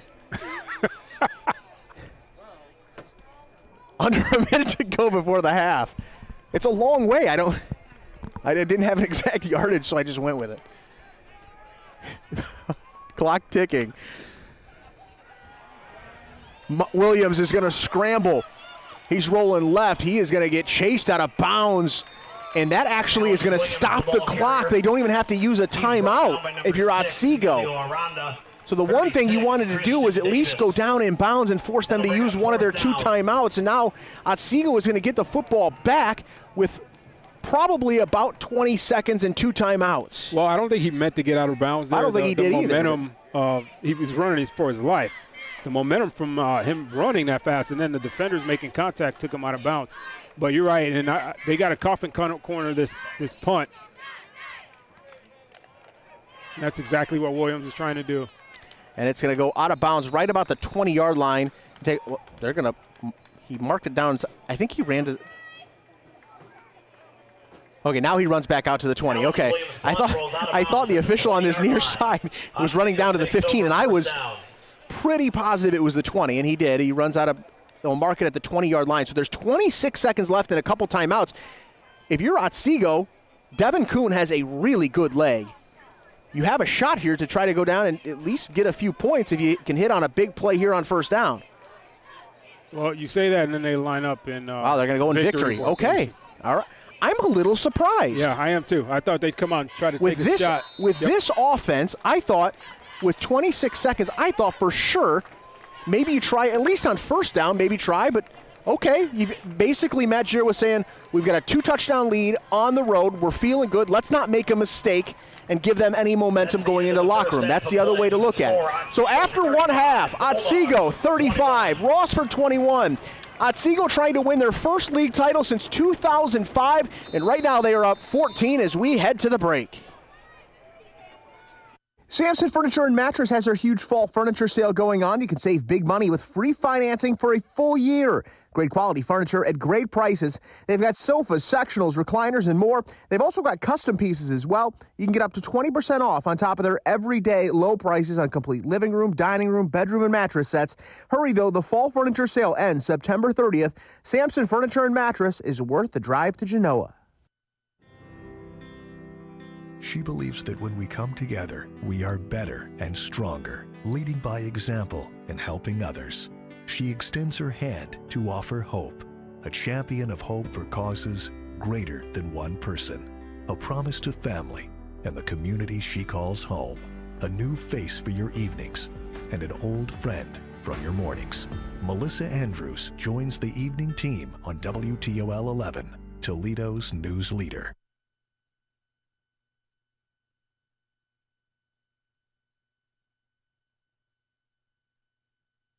Get ready and get registered. Ohio voter registration deadline is October 5th, and Michigan deadlines start October 19th. Text VOTE to 419-248-1100 for how to register. Make your voice heard and vote.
Let's recognize educators who prepare our children for the future.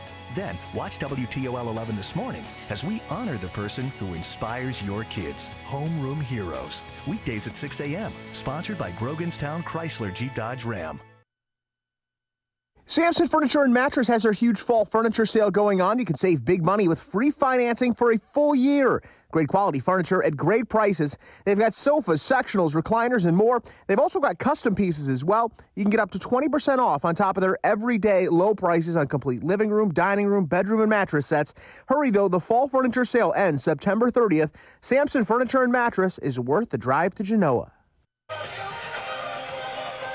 Welcome back out to Rossford at halftime. It is 35-21. Otsego has the lead. Jordan Strack and Chittiga Harris along with you for this one. And Chittiga, just looking through some of these first half stats that we got, a couple numbers that really jumped out to me. Trenton Bachmeyer, the running back for Rossford, 3 carries, 6 yards. They certainly got to get him more involved. And on the other side, Joseph Jirwa, the quarterback for Otsego, he's 13 of 17 for 274 yards and 3 touchdowns at the half. Let's start with Bachmeyer. Only 3 carries in the first half. We know that he's a very capable back. Williams has 10 carries. They found something that's working with those quarterback drawers and the quarterback keepers. Stick with what works as long as you can get the running game going and keep this defense off balance. Yeah, for sure. I do think Bachmeyer is going to have to play a role here in the second half if they're going to come back from this 14-point deficit. Otsego had 327 yards offensively in that first half. How do you slow them down? What we talked about in the pregame, you and I. My pregame notes, they must pressure Otsego's quarterback. They got to get some pressure on Jirwa. Pressure has to come from the linebackers or the secondary. The defensive line is not going to be able to do it themselves against this offensive line. They can't let them get into a rhythm. I'd say they've not completed those tasks here in the first half. He got into a rhythm, only 4 incompletions, and you're talking 275 yards passing in one half. In one half for football. They've got to get pressure on them here in the second half, and they need to set the tone offensively when they get the football here. Go back to that ground game. Put this defense on their heels and get some points on the board, and you have to score points to stay in this game right now. Second half is underway. It is a low bouncing kick. It'll be taken by Nevin Hanthorn, who was active in that first half, out over the 40-yard line, and that is where Rossford will take over with really good field position, and certainly very important for them to come out and try to establish something here early in this second half. 42-yard line. As you mentioned late in the second quarter, Guerrero's back there at free safety right now. Your starting quarterback is playing both ways. I don't know if there was an injury or this is a tactical substitution. Well, they certainly were. Like I said, I was at practice this week, and they certainly were trying. They had him playing some defense. The last thing you want is him to go in and do that and injure a shoulder or something like that. But Trent Bachmeyer, that is what Rossford was missing in the first half. Like I said, had only 3 carries in that first half and only had 6 total yards. Well, he's a tough back. Very difficult to bring down. One-on-one situations. There you saw that running between the tackles. But like you said, you don't want Jira coming up and him to be the one making the tackles in the hole there. Williams going to throw. It's good for a first down. Holden Martin's still going. He'll get it down to about the 42-yard line. They'll move the chains. Number 2, Holden Martins. Otsego tackle by number 8, Devin Kuhn, and number 54, Caden Hartman. So first down. It's good enough for a Bulldog. A big first down to start the second half for Rossford.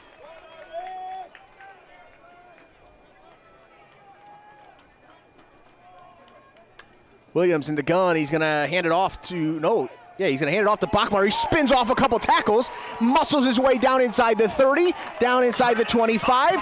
They will mark it at the 23-yard line. I don't know what they said to Trenton Bachmeyer at halftime, but clearly looking at the stats and seeing that he only had 3 carries and 6 yards in the first half, that was something they were not okay with, and they're coming out establishing the run here to start the second half. Well, I think he might have gone to someone and said, hey, coach, feed it to me. Feed me the rock, because the offensive line has done the job in winning at the point of attack. So he wanted to get more involved, in, just like you called for, a couple of carries here early. They fake it to him here. Right up the middle, Williams is inside the 15, close to another first down. He's brought down by number 9, Ryan Gray, and number 14, Joseph Jerwa. Good first drive of the second half for Rossford. It's good enough for another Bulldog. First down. Option play there. Williams reads it and makes the proper read. Open up for him on the backside. He takes off down the field and picks up a first down. It is a first down. Ball's at the 12-yard line. 4 wide receivers along with Bachmeier in the backfield. Bachmeier's going to get the carry right up the middle. He is inside the 5. He is still pushing. That is a strong run from Trent Bachmeier. Joseph Jerwa on the tackle for Otsego. Very impressive start to the second half for this Rossford offense. Bachmeier got bent backwards just a little bit there. Comes up a little bit gimpy. Shrugging off his teammates here, saying, I'm okay. The trainer actually was attending to somebody else. He runs out to the white, and Bachmeier waves him away, and all the coaches said, no, he's fine. Let him go, let him go. So second down. Good enough for a Bulldog. First down. No, I beg your pardon. It will be marked as a first down and goal to go.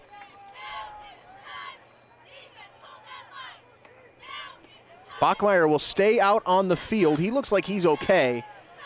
Our 4 wide receivers out there again. This looks like one of those spots where Alex Williams loves to keep the football. Yep. Remember, you've got that big 6'3" target on the outside there, Jamari Kroom. They're going to have to hurry here. 5 seconds of the play clock. You don't want to waste a timeout this early in the half. They get it snapped. They hand it off Carl Fitch right up the middle, and he's into the end zone for a touchdown. That is the perfect answer that they needed coming out at halftime. That is the drive they needed to put together, running the football, and they actually pounded the ball down Otsego's throat to score a touchdown there. Nice physical drive, winning at the point of attack, creating those running lanes. I said it was an important drive to start this half. Felt like it was important that they went down and established something, and they have to feel very good coming out and doing that on that opening drive. Extra point is up, and it's good, so it's a one-score game. Point is good, and our score with 9:42 to play in the third quarter. Otsego 35, Rossford 28. Good old-fashioned shootout. Some area high school football scores. First in the NBC. In the third quarter, Eastwood 25, Lake 10. In the third quarter, Elmwood 21, Woodmore 7. At the half, Genoa 42, Fostoria 6. At the half, Perrysburg 23, Bowling Green 14. Sampson Furniture and Mattress has their huge fall furniture sale going on. You can save big money with free financing for a full year. Great quality furniture at great prices. They've got sofas, sectionals, recliners, and more. They've also got custom pieces as well. You can get up to 20% off on top of their everyday low prices on complete living room, dining room, bedroom, and mattress sets. Hurry, though. The fall furniture sale ends September 30th. Sampson Furniture and Mattress is worth the drive to Genoa. And number 12, Trent 35-28. Otsego with the lead. They're getting the football back. But Rossford with a great statement coming, I want to say coming out of the locker room, but they don't go to the locker room, but you get the point. Coming from over there. Yeah, they were both in their own corner. Ball is going to roll dead at the 18 where it's picked up. It's going to be returned out over the 35 to the 36. Trent Leiter was back there to return it, and that is where Otsego will take over. They were 5 for 5. Well, I guess technically they were 5 for 6 on offensive drives. They took a knee to end the first half, so I'm going to call it 5 for 5. Starts their drive first and 10. I'm ignoring the stat sheet on that one. They were 5 for 5 on offensive drives in the first half. Rossford just did not have an answer, but they're right in this ball game. Chirwa has a Leiter off to his left. On first down, he swings it out to Devin Kuhn. And this kid is just a fighter. Smallest guy on the football field, and he is just playing like a grown man. Rossford tackle by number 22, Joey Simple first down pitch and catch there. The outside receiver, your number one guy, takes off down the field. He takes a defender with him. Underneath that, you run a 5-yard out. Strong arm quarterback throwing the football from the hash all the way out there to the sideline. And then, like you said, breaking the tackle and getting upfield for a first down. So first down and 10 from the 48-yard line. Jerwa wants to throw again. He's going to go up top. He wanted Kuhn, but he overshoots him. Joseph Jerwa's pass intended for. Want to give you an update on that big game down the road here from us in Perrysburg. Jackets leading 29-14. 4:24 left to go in the third quarter of that one over Bowling Green. The battle of unbeatens in the NLL. That is our game of the week on Charlie's Dodge Chrysler Jeep Ram Big Board Friday. Christy Kopanis is over there, and we will be doing the show once again from right here at Rossford. But some business to take care of before we get to that point. Jirwa going to throw. He's got his brother, Noah. And he's going to be marked good for a first down. It's 11 yards on the pitch and catch. And it's another first down. And that connection has just been terrific tonight. Smooth pitch and catch again. 10-yard out route. Run 11, 12 yards down the field. Stick a foot in the ground. Help your quarterback out. Come back downhill as you head toward the sideline. The football's waiting on him. He threw the football once again before his brother came out of his break. Perrysburg has scored again. It's now 35-14. Jirwa takes the snap. It was a low snap. It threw off the timing. He's going to hold. He's going to run. He's got room. He's down to the 15-yard line. 26-yard pickup. That's the first time he's had to escape tonight, and he shows you that he's athletic enough to be able to do that. Now, I wouldn't call it his strong suit running with the football, but there he's able to make a play. One read route out there. It's not there. You got to tuck it and run because the pressure's starting to collapse. I'd like to see that pressure get home a little bit quicker. Send someone up the middle, put the pressure in his face, and flush him out of the pocket. Don't force him back up through the middle where there's space. So first down and 10, ball at the 15 now. Two wide receivers to the left, one to the right, plus his tight end, Hellberg. Jirwa's going to throw. He's going up top. It is caught for a touchdown. It's Jirwa to Jirwa again. For an Otsego touchdown. They cannot be stopped tonight. Well, just a fade route. Throw it to the back pylon. He delivers the ball only where his brother could get it because Gladio had almost perfect coverage. Gladio was with him step for step, hand in his face, just a perfectly thrown football. That's the simple pitch and catch we've been talking about all night. These guys have been doing this their entire lives, and you've seen a perfect example of it right there on a Friday night. Score a touchdown. I don't know if Rossford has an answer right now. I don't know if there's anything they can do right now to slow them down. Well, Gladio couldn't have played that any better. You've got to give credit to your quarterback and receiver combination there for making a great play because the defensive back Gladio was with him step for step, had a hand in his face, great positioning. He just, a better throw and a better catch. Go up and high point that football only when your receiver can get it. That was kind of my point, is that they're doing everything they possibly can right now, and they still they just don't have an answer. I mean, they are right there. And Otsego is just been outstanding offensively here tonight. Well, I think if you're Rossford, you continue to put the pressure on Otsego to be perfect. Otsego's the one with the title on the line tonight, okay? They cannot afford to lose this football game. Although, if you start looking into next week, you can draw up all kind of scenarios. But a Rossford win tonight throws everything into chaos. Otsego has to win this ball game tonight. They've got to continue to be perfect. Rossford's playing. Rossford just coming out here and playing football right now. They've got their play calling, rhythm going. They come out of that second half playing well offensively. They just need to make something happen on the defensive end to cause Otsego to go out of sync and maybe force a turnover. Taken by Hanthorn. He's still on his feet. He's out across the 45 to the 48-yard line. You mentioned that he was seeing his first significant playing time on offense early in the game. The stuff like that is the reason you're going to see guys like this on the field. The effort play. They're popping out on film. They're balling out in practice, going out there putting their body on the line because he wants to play on Friday. Got rewarded tonight, made a couple catches in the first half. And then now you're seeing them working hard on special teams there. That's how you earn more playing time. Go work on special teams and you get your shot. Exactly it. There's some guys who played on Sundays for a long time because they played well on special teams and they practice hard.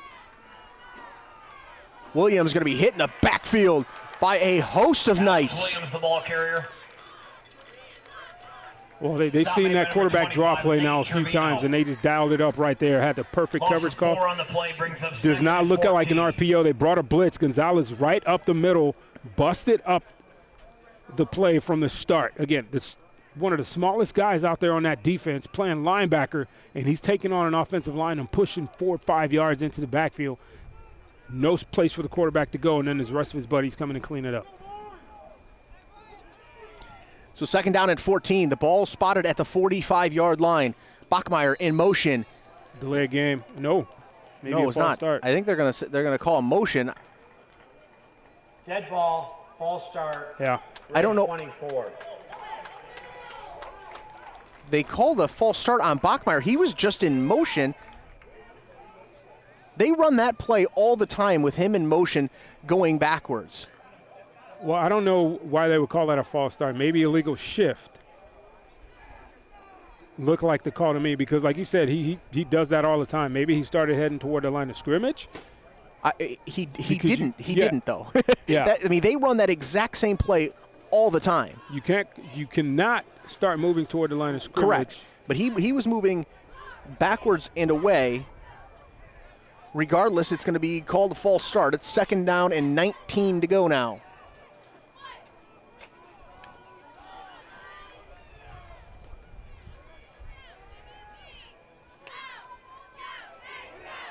Williams dropped the snap. He's going to get picked off right over the middle. Alex Williams' pass is intercepted by number 7, Noah Jirwa.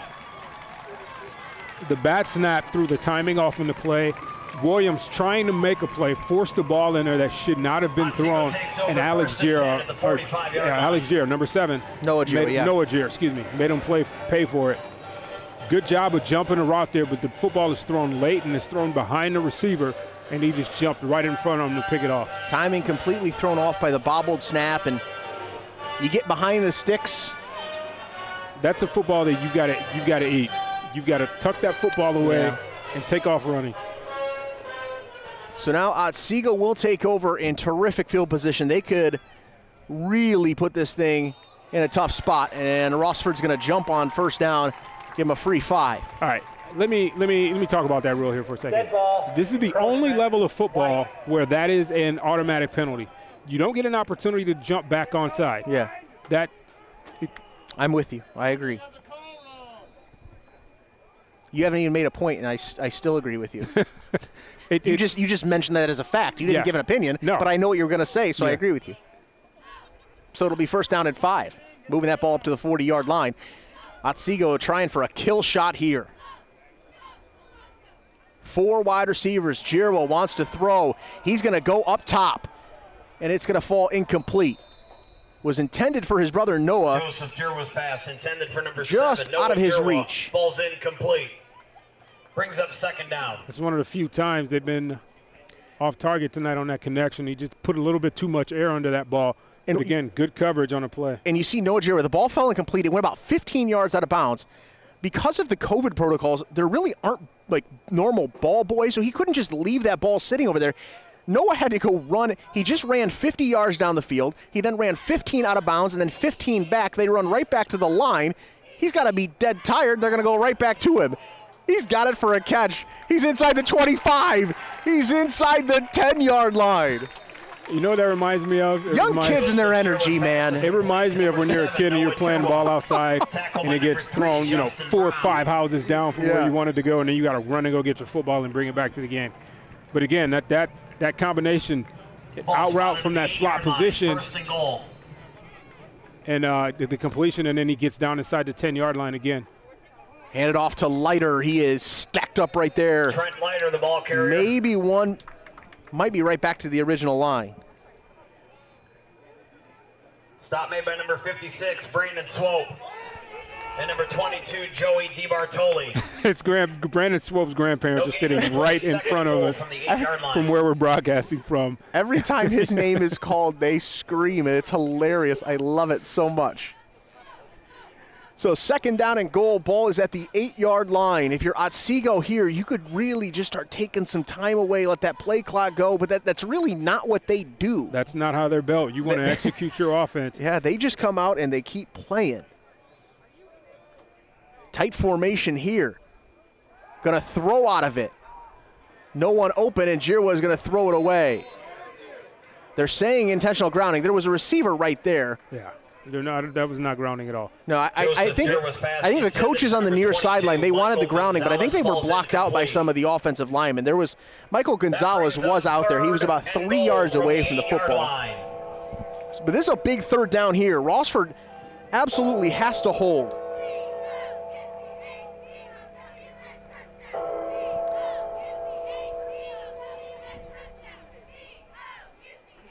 .6:21 left to go in the third quarter. Just as I say, maybe they start running clock. They go into a tight formation. They roll out of it and throw an incompletion. Kuhn in motion.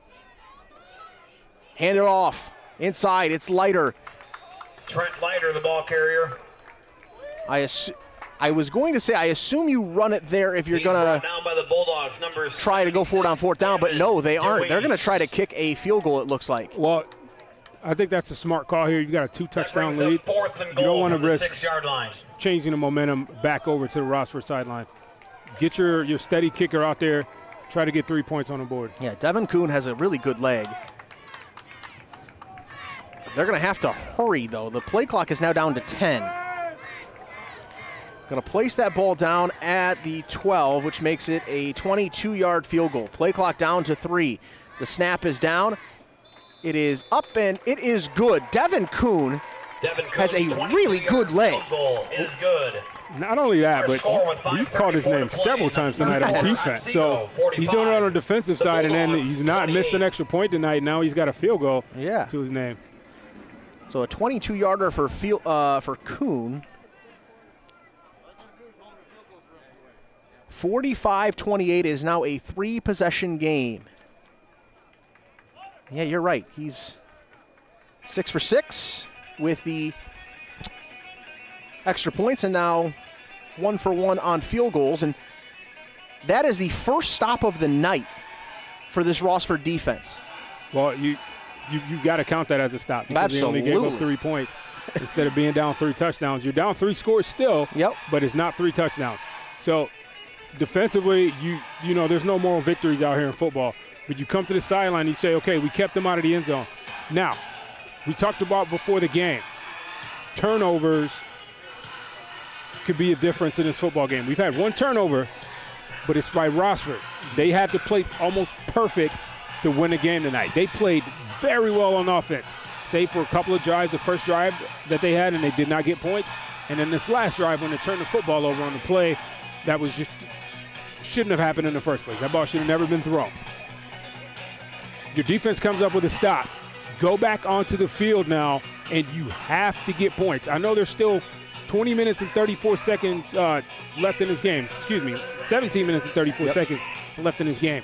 But you got to get points here. You cannot give the football back to Otsego with an opportunity to get more points and put this game on ice. No, this is a must-score drive for Rossford if they want to have a shot to come back in this game. Yeah, you've got to keep the pressure on Otsego. And the problem is you also have to stop Otsego, which they haven't been able to do tonight. That's the other part of this. So it is becoming desperation time as we get late into the third quarter here. Set to kick off for Otsego. Back deep for your Bulldogs. Number 17, Nate Gladio. Gladio and Kroom back for Rossford. Kroom. Devin Kuhn set to kick it off. Tried a little short squib kick. The ball is loose. Their coverage on kicks tonight has not been great. I wonder if that was part of the reason for that. Their coverage on kicks, especially in the last couple times, Rossford has been able to return the football out to the 40 to the 45, but there at least you're giving yourself a shot to recover it if you're going to give it to them at the 45. Well, and they're not kicking it deep because number 17 is back there, Gladio. We've seen him have a couple solid returns here in the last couple of weeks. This is a drive now. I think you got to start thinking about taking shots. Let those big wide receivers on the outside put in some work. Williams over the middle. He's got his man. Alex Williams passes. It's once again Nevin Hanthorne. Again, he had one catch for -2 yards coming into this week. He's been outstanding here tonight. First down. Well, you just bring him on just a little over route there. As long as he gets beyond the defender, he's good to go. He gets beyond those linebackers. And now Kuhn is playing trail technique. Can't catch up soon enough, and he drops the football in there perfectly. Ball all the way up to the 30-yard line. Williams wants to throw again. Going to Morrison, it falls incomplete. Alex Williams' pass intended for number 12, Ben Morrison, is incomplete. He was looking for the slant there, and it was open again. He just couldn't deliver the ball. I want to go back to the fact that Jamari Kroom was outstanding a week ago.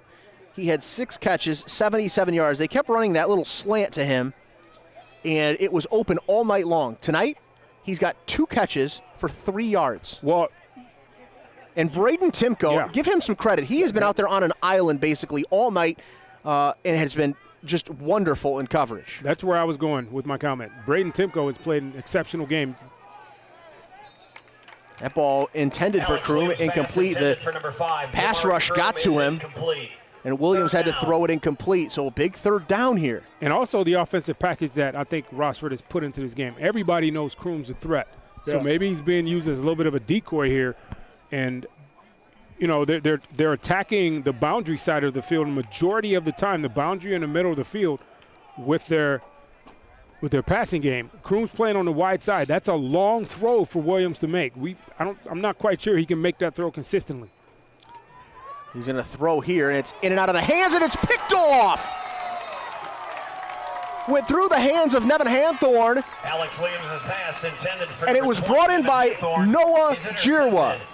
By number 7, his second interception of the game. One-handed, off a deflection. Oh, my goodness.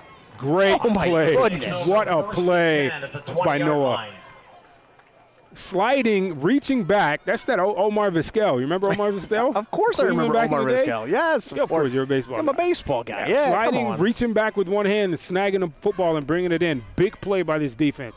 Williams put a little bit too much juice on that pass, trying to get the football out quickly before the pressure got to him. And then you got Jirwa completely uncovered. Are you kidding me? Noah Jirwa. What a game for him. There's serious miscommunication on the Rossford defense there. No one went over to cover Jirwa, and his brother recognizing it, uncovered. I honestly think that was supposed to be a run play, and I think he noticed that and just made a decision on his own. Yeah. I honestly think he made a decision on his own, just a boom, step, throw. And it was Justin Brown, maybe a little bit of miscommunication there. Didn't go out there to cover Jirwa, and I think you're absolutely right. He noticed it, and as a receiver, you're looking out there like, hey, clapping your hands, I'm uncovered. And he just drops the football over there to him. Jirwa wants to throw. He is going to roll, and he's going to be taken down. He slid down, and he's going to get just past the original line of scrimmage. The good news, if you're Otsego, the clock just continues to tick, tick, tick, tick away here. 2nd and 9. Jirwa going to check in with his dad over there on that far sideline.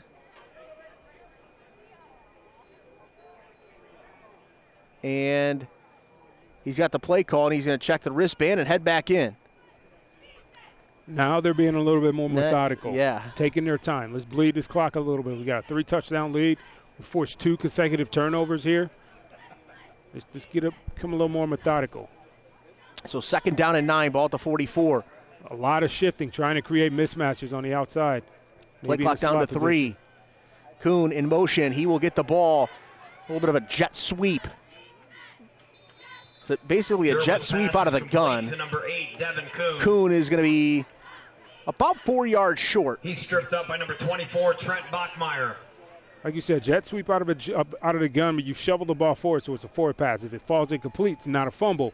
Ball spotted at the It's the second time we've seen that play tonight. Run to Kuhn, and same success. Now you got a 3rd and 3, 3rd and a long 3, I should say. 3rd and 4. It's just the defensive coordinator's nightmare trying to game plan for all these formations. There's Hellberg, the tight end. What a night for him as well. First down once again. Well, Jared's got to be approaching 400 yards passing already in this football game. And certainly. That's going to be a career high. He came in with 745, I believe, right? He's brought down by the Bulldogs, he came into this week Leiter. with 751 yards passing in 4 games. Mind you, he didn't play late in some of those. But, yeah, he had 751 yards coming into the game. In the first half tonight, had 275 yards passing. At the end of the quarter, I'll see if we can get an update on the passing yards for Genoa, because he's certainly well over 300 now. Let that play clock roll down, turn and hand it off to Trent Leiter. Trent Leiter, the ball carrier.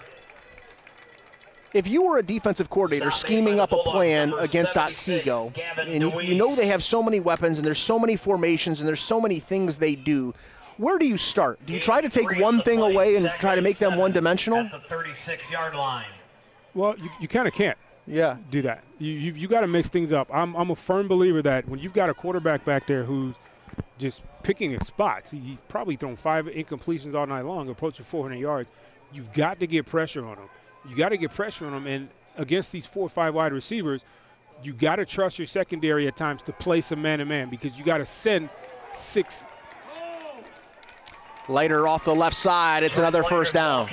You got to send 6 guys. You know, if they've got 4 or 5 wide, or if they got a back go flaring out of the backfield last minute, or even if he's staying in the block, send more guys on the right side than they can block. Someone's going to come through. You got to have faith in that. And they got a decent secondary. Gladio, even on the touchdown pass that he was beat on, he was right with the receiver Jira on the play. So you've got to take some shots. You've got to put some pressure on this guy. You can't just sit back and let him pick you apart.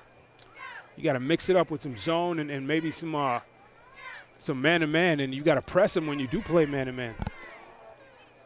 1st and 10. And this might be their most impressive drive of the night, simply because Leiter, the ball carrier. They wanted to come out on this drive and take some time off the clock, march this football down there, and then you go. If you punch away this thing at the end of the drive, I think this is the most impressive one of the night.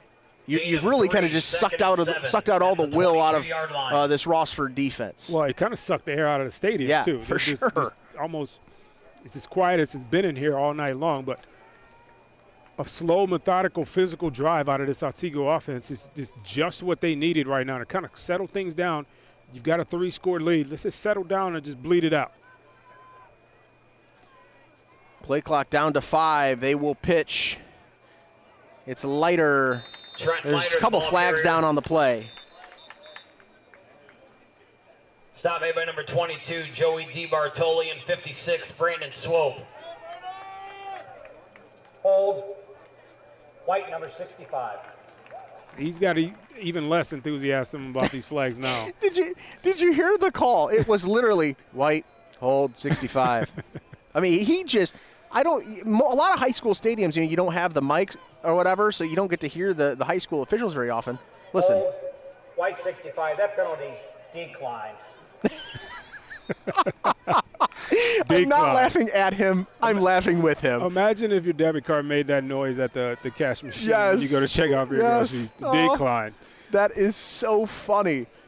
He is, I actually kind of appreciate it, because there's some refs that come out and, like Ed Hockley would make it'd be a ref show with him sometimes. Not with this guy. This is great. I love it. All right, that's the end of the third quarter. Otsego is driving, and they are up 45-28, trying to put this thing away and win their first league title since 2005. Sampson Furniture and Mattress has their huge fall furniture sale going on. You can save big money with free financing for a full year. Great quality furniture at great prices. They've got sofas, sectionals, recliners, and more. They've also got custom pieces as well. You can get up to 20% off on top of their everyday low prices on complete living room, dining room, bedroom, and mattress sets. Hurry, though. The fall furniture sale ends September 30th. Sampson Furniture and Mattress is worth the drive to Genoa. What's Noah at? From the moment everything stopped, they didn't. The work, the heart, the desire to be the best, not just on Friday nights, but every morning, every day, every night. It's time for them to show you what true athletes are. Oh, we're going to do it? Okay. There's nothing bigger on Friday nights. Charlie's Dodge Chrysler Jeep Ram Big Board Friday.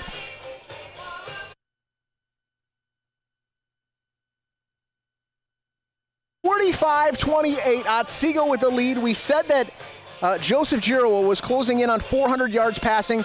He's currently at 379 yards passing in this ball game.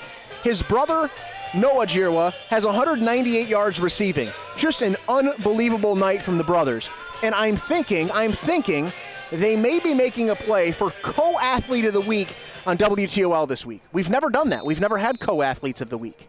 Well, This is a great reason to start, wouldn't it? Yeah, it would be. Ball to 22. It's 3rd down and 7. Hand it off.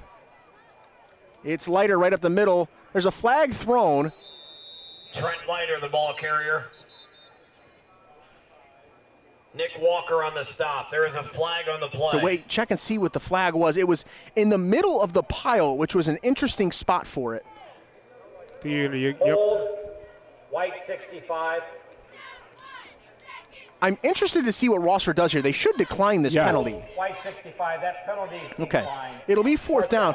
The only reason I thought it was interesting is because you could have accepted that thing, and you hope that you get a stop. Brings up 4th down and 7 from the 22-yard on line. 3rd down, and then you make it 4th down and super long. Now it's 4th and 5, and we've seen Otsego convert these. On the year on 4th downs, Otsego is 2 out of 5. Well, I mean, especially on the heater that they're on tonight. You know, they can't miss. They haven't missed. Scored on every single drive. So 4th down and 7. Ball at the 22-yard line. 11:26 to go. Giroux going to survey the defense. He's taking a long, hard look at this thing. He's going to throw. Over the middle, he's got a man. He is over 400 yards passing, and it's another touchdown for Otsego. And we talked about Brandon Timko not being his name, not being called so far in the game, and Braden Timko right there. You got one guy in a cover 4 defense there trying to cover 2 guys. Where are you going to go? You put pressure on them that way with the route combination. One person goes to the post, the other person goes to the flag. Pick your poison there. You got to cover one of them. You make the wrong choice, and you get 6 points put up on the board. He took one false step to the corner, and the rest is history there. 6 points on the board for Otsego. 52 points. Our score with Joseph Giroux over 400 yards passing. What a night. My question is, where's the safety at? Because in a cover 4, you've got 2 high safeties, and then your DBs are going to bail out and cover that D4. So that safety was supposed to be in there somewhere. You saw the corner there at the end of the play looking around like, hey, where's the help? I got the guy over here in my zone, and I had to peel off of him and try to cover your guy because the slant route's coming inside me, and the safety was nowhere to be found. Blown coverage. 5 touchdown passes tonight for Joseph Giroux. He also ran for one. Just an unbelievable night. These are the kind of nights when you draw them up as a kid. These are the ones you dream of. Well, for a league title, your first one since 2005, you could not have drawn this up any better if you're Otsego. Well, you've got 400 yards passing, and his brother's over 100 yards receiving. Almost 200 yards receiving. You talked about the co-player of the week, and I think you're right. But, again, we talked about all the pressure being on Otsego, and they've responded. They've come out tonight and put on an absolute offensive show, and their defense has played well enough to, have them now with a 24-point lead with approaching 11 minutes left in the game. I'll say this. The folks out in Otsego are very glad that the Giroux family decided to move out to Tontogany, Haskins area. When they had their choice of where they were going to live, Bulldogs start the drive first and I think they're very pleased that they decided to take up shop out near Tontogany. And the Giroux family has been very, very good to Otsego so far. I think I'd like to see this team against some of the bigger competition around here and see what they can do. I know they're going to be out outweighed across the board. Size-wise, yes. I think talent-wise, they can play with just about anybody. I mean, there aren't many quarterbacks in Northwest Ohio that can do what. And it doesn't matter who they're playing against. What Joseph Giroux has done here tonight, I don't know that there's many quarterbacks in Northwest Ohio that can do what he's doing. No. And the first game of the season that we saw them versus Eastwood, the first pass he completed was a deep 15-yard out to his brother from the far hash. Yeah. That is an NFL throw. That is a throw that they ask guys to make at the combine. That is a throw that when guys go to – there's college quarterbacks who can't make that throw. And he put that ball on the money. The football came out before his receiver got out of his break. Reminder, he's just a junior. And I know that baseball is probably his first sport. Here's a deep shot, and it's going to be caught. Alex Williams' pass. It was Ben Morrison down there. To number 12, Ben I'll finish this thought real quick. I know that baseball is probably the sport for Joseph Giroux at the college level. But you would have to think that he's going to certainly have to take a long, hard look at that because he has a bright future whichever way he decides. Well, it depends on the right offer. You know, which schools comes calling for what. If you got a MAC school saying, hey, we want you to come play quarterback for us, but then a Big Ten school or an ACC school comes knocking for baseball, I think you got to take that baseball scholarship.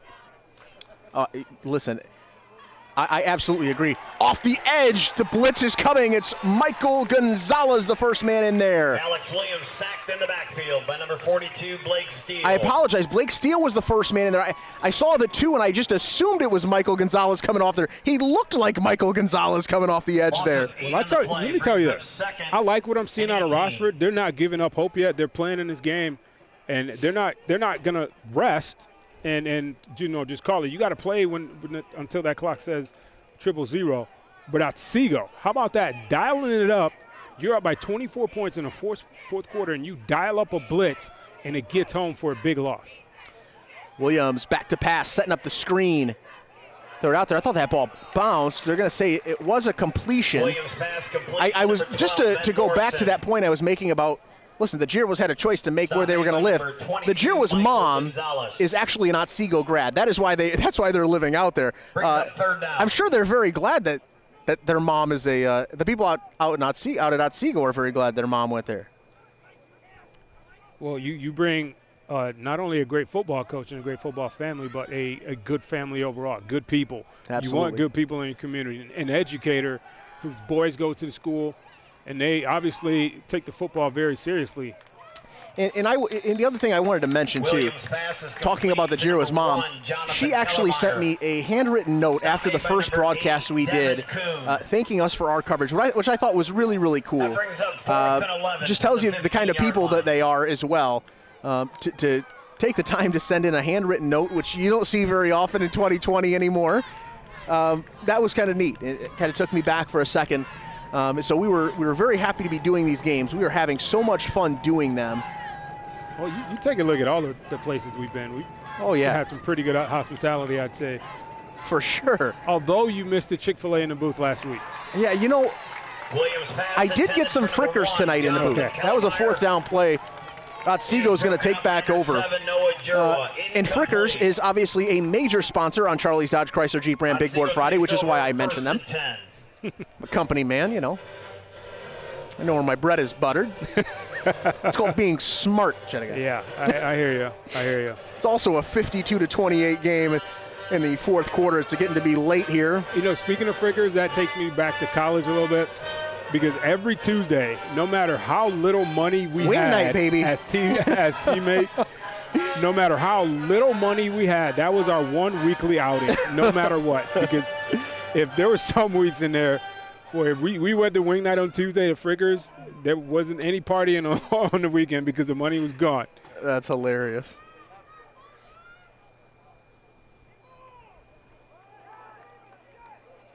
Right up the middle, Trent Leiter. I'll tell you what, man, Rossford got some talent on this team. And I really like the athlete that Alex Williams is as a quarterback. I think this young man is going to develop into a very good quarterback. He's not the tallest, but he's strong. strong and physical at that quarterback position when he runs the football. The passing touch is going to come. He may not be able to make all the throws right now. Doesn't have maybe the deep arm to throw the football 60 yards down the field, but he's got a strong enough arm, and he's going to develop the ability to read it a little bit more and know where to put that football. Sometimes you got to tuck it and run and eat it. He'll become a better decision maker, and they've got their leader on this football team for the next couple of years. Dead ball, false start. A false start Number 8. Repeat the down. against Devin Kuhn. I would think if maybe this ball were out closer to midfield, maybe Otsego would have thrown in a couple guys that maybe don't get as much time on the field, but I think they're trying to don't want to operate down there with some new guys on the field. The clock is running, play clock down to 10, game clock down to 7:30 to go in this thing. Handed off to Trent Leiter. Trent Leiter, the He ball falls carrier. forward for a couple yards. Rossford tackle by Maybe number 55, one. Herbie Eckhart. Perrysburg has defeated Bowling Green 49-14. That was a battle of undefeateds, and that is a statement win from Perrysburg against their NLL rivals. Well, you and I were taking a look at that earlier. They were going back and forth. That was a one-touchdown game, it seemed like just 10, 15 minutes ago. The Yellow Jackets, man, it seems like every couple of years they just turn into giant beaters. Yeah, they just wipe everybody out. They certainly turned it on late in that thing. On the outside, and look out here! Out in the open! It's Trent Leiter! 85 yards to the house! Touchdown Otsego. This is what they were missing a couple of weeks ago. A big-time high school football running back there, Trent Leiter. And he shows a breakaway speed there. Not something we've seen from him tonight. We've seen those power runs, and you see him there in the open field, and he turns on the burners there for a long touchdown run. That will be your final nail in the coffin. If it weren't done before that, it certainly is now. 6:29 to go, an 85-yard touchdown run from Trent Leiter on the pitch. He got the corner, and he was gone. The extra point is good. Coon's extra point is good, and our score was 6:29 to play in the game. 59 to Otsego 28. 59, Rossford 28.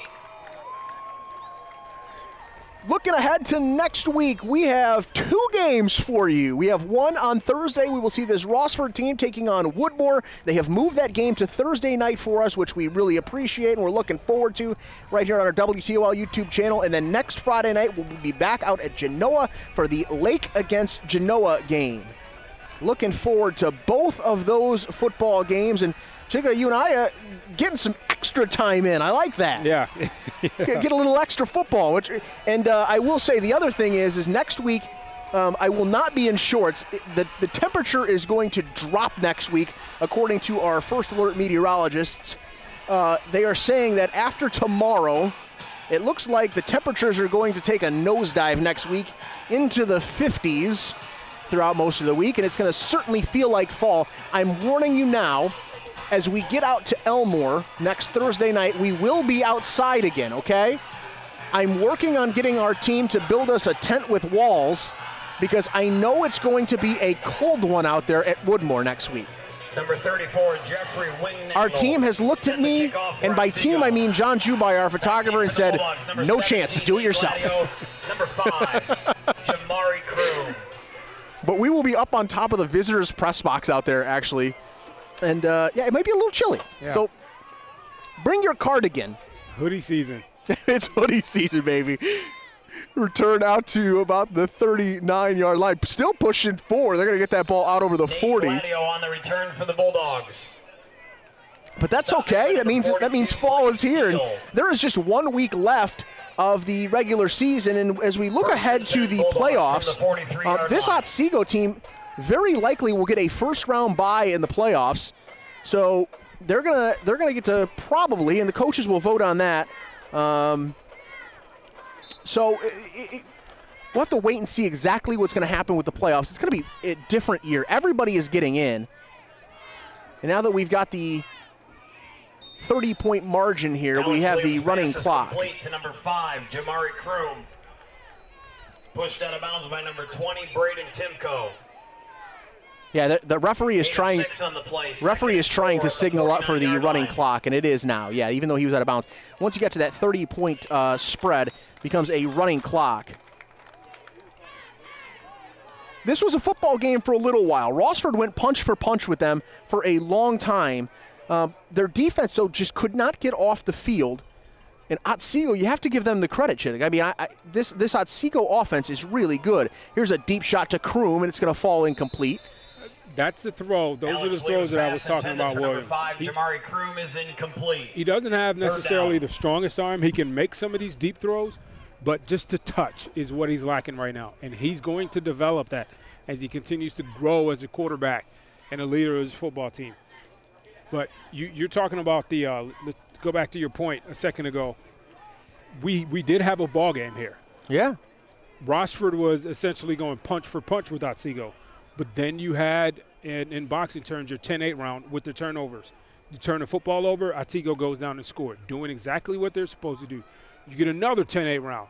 You turn the football over, Otsego goes down and scores. Essentially, you put yourself in a position now where you just got to go all out to try to win this football game. And offensively, although they got some horses out there, they're just not built for that kind of play calling. They're not built to just be a throwing team. They've got to be able to mix it in. And you saw that early in the game. It was working. The running game was clicking. You got the quarterback involved with the quarterback sweep, the quarterback draws, your lead dive plays with the running back as the lead blocker going into the hole. But they just kind of ran out of steam once they turned the football over. And Otsego did what good teams do. A team is going to turn the ball over, you capitalize. You make them pay for their mistakes. Every mistake that Rossford made tonight, and there were only two. There were only two mistakes in this game. Those mistakes were punished. That play is good enough for a Bulldog. And we thought they probably had to play a perfect football game. Thought they would have to play a perfect football game to win here. Mm-hmm. And for a while, you know, with the exception of that first drive where they didn't get any points, they were that. They played about as well as you could play. They came out in the second half with a really physical drive, ran the football right at Otsego and drove down the field and got 6 points. Otsego just played better. Otsego just been one step better than their opponents all season long, and that's why they're in a position now tonight to clinch at least a tie for the division. Second down. Near interception there for Christian Davis, number 36. You'll see that clock continues to run. They're running clock now because of the spread in this game. Once it gets to 30 in the second half of these ball games, the OHSAA rule is to let that clock run.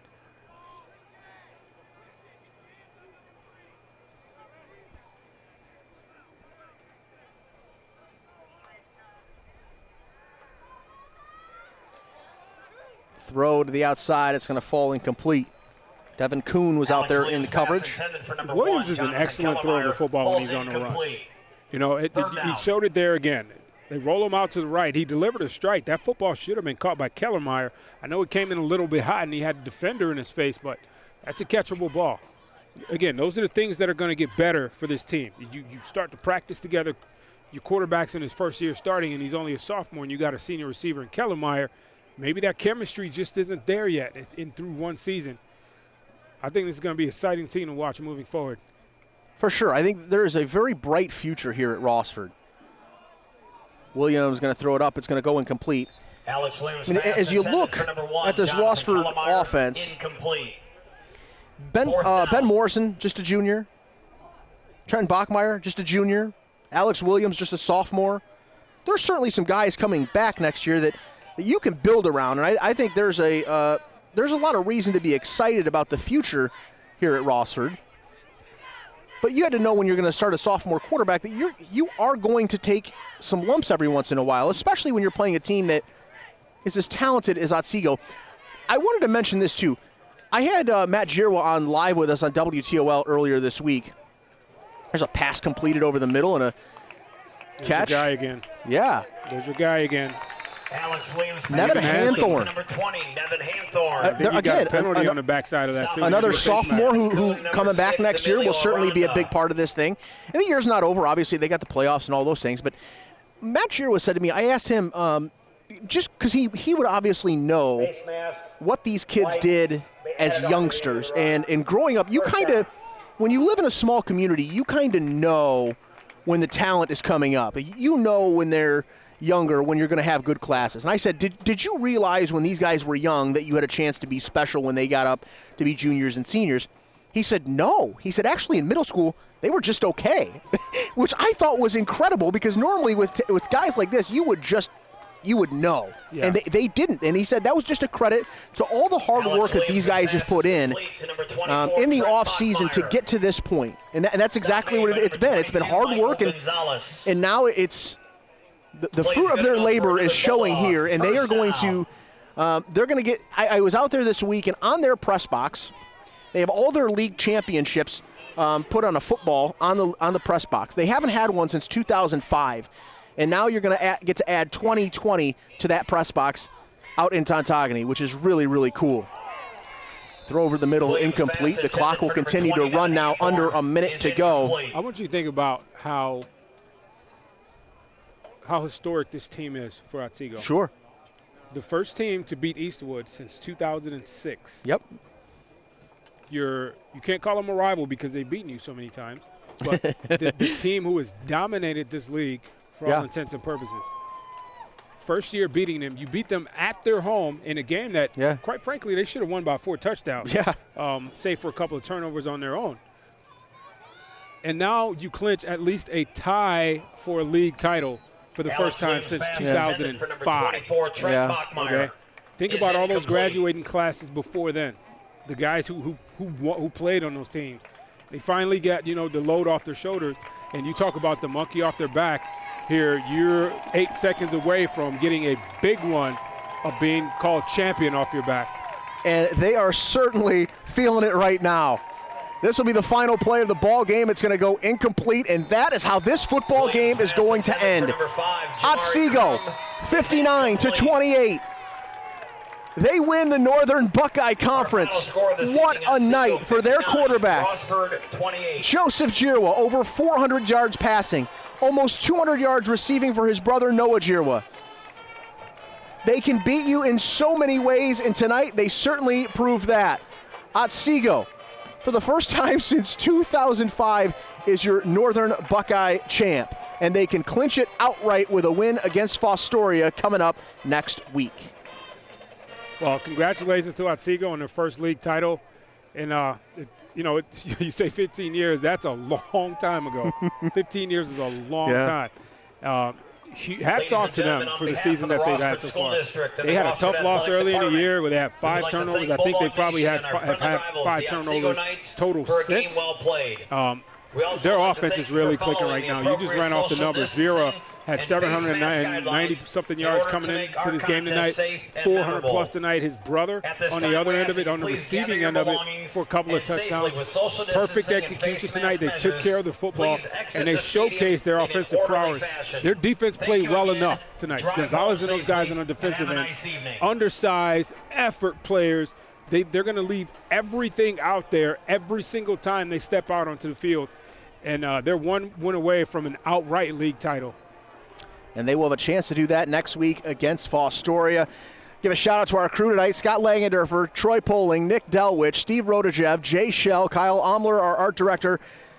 For everybody out here at Rossford tonight, for Chittiga Harris, I am Jordan Strack. Thank you so much for watching on our WTOL YouTube page tonight. Remember, coming up next week, we've got a doubleheader, a Thursday and a Friday game. We can't wait to see you for those games as well. Thank you so much for watching, and make sure you tune in tonight on Charlie's Dodge Chrysler Jeep Ram Big Board Friday on WTOL 11. Have a good night, everybody. Thank you for watching WTOL 11 Sports Game Night Live. Subscribe to WTOL 11 on YouTube for streaming local sports and video news from around the community.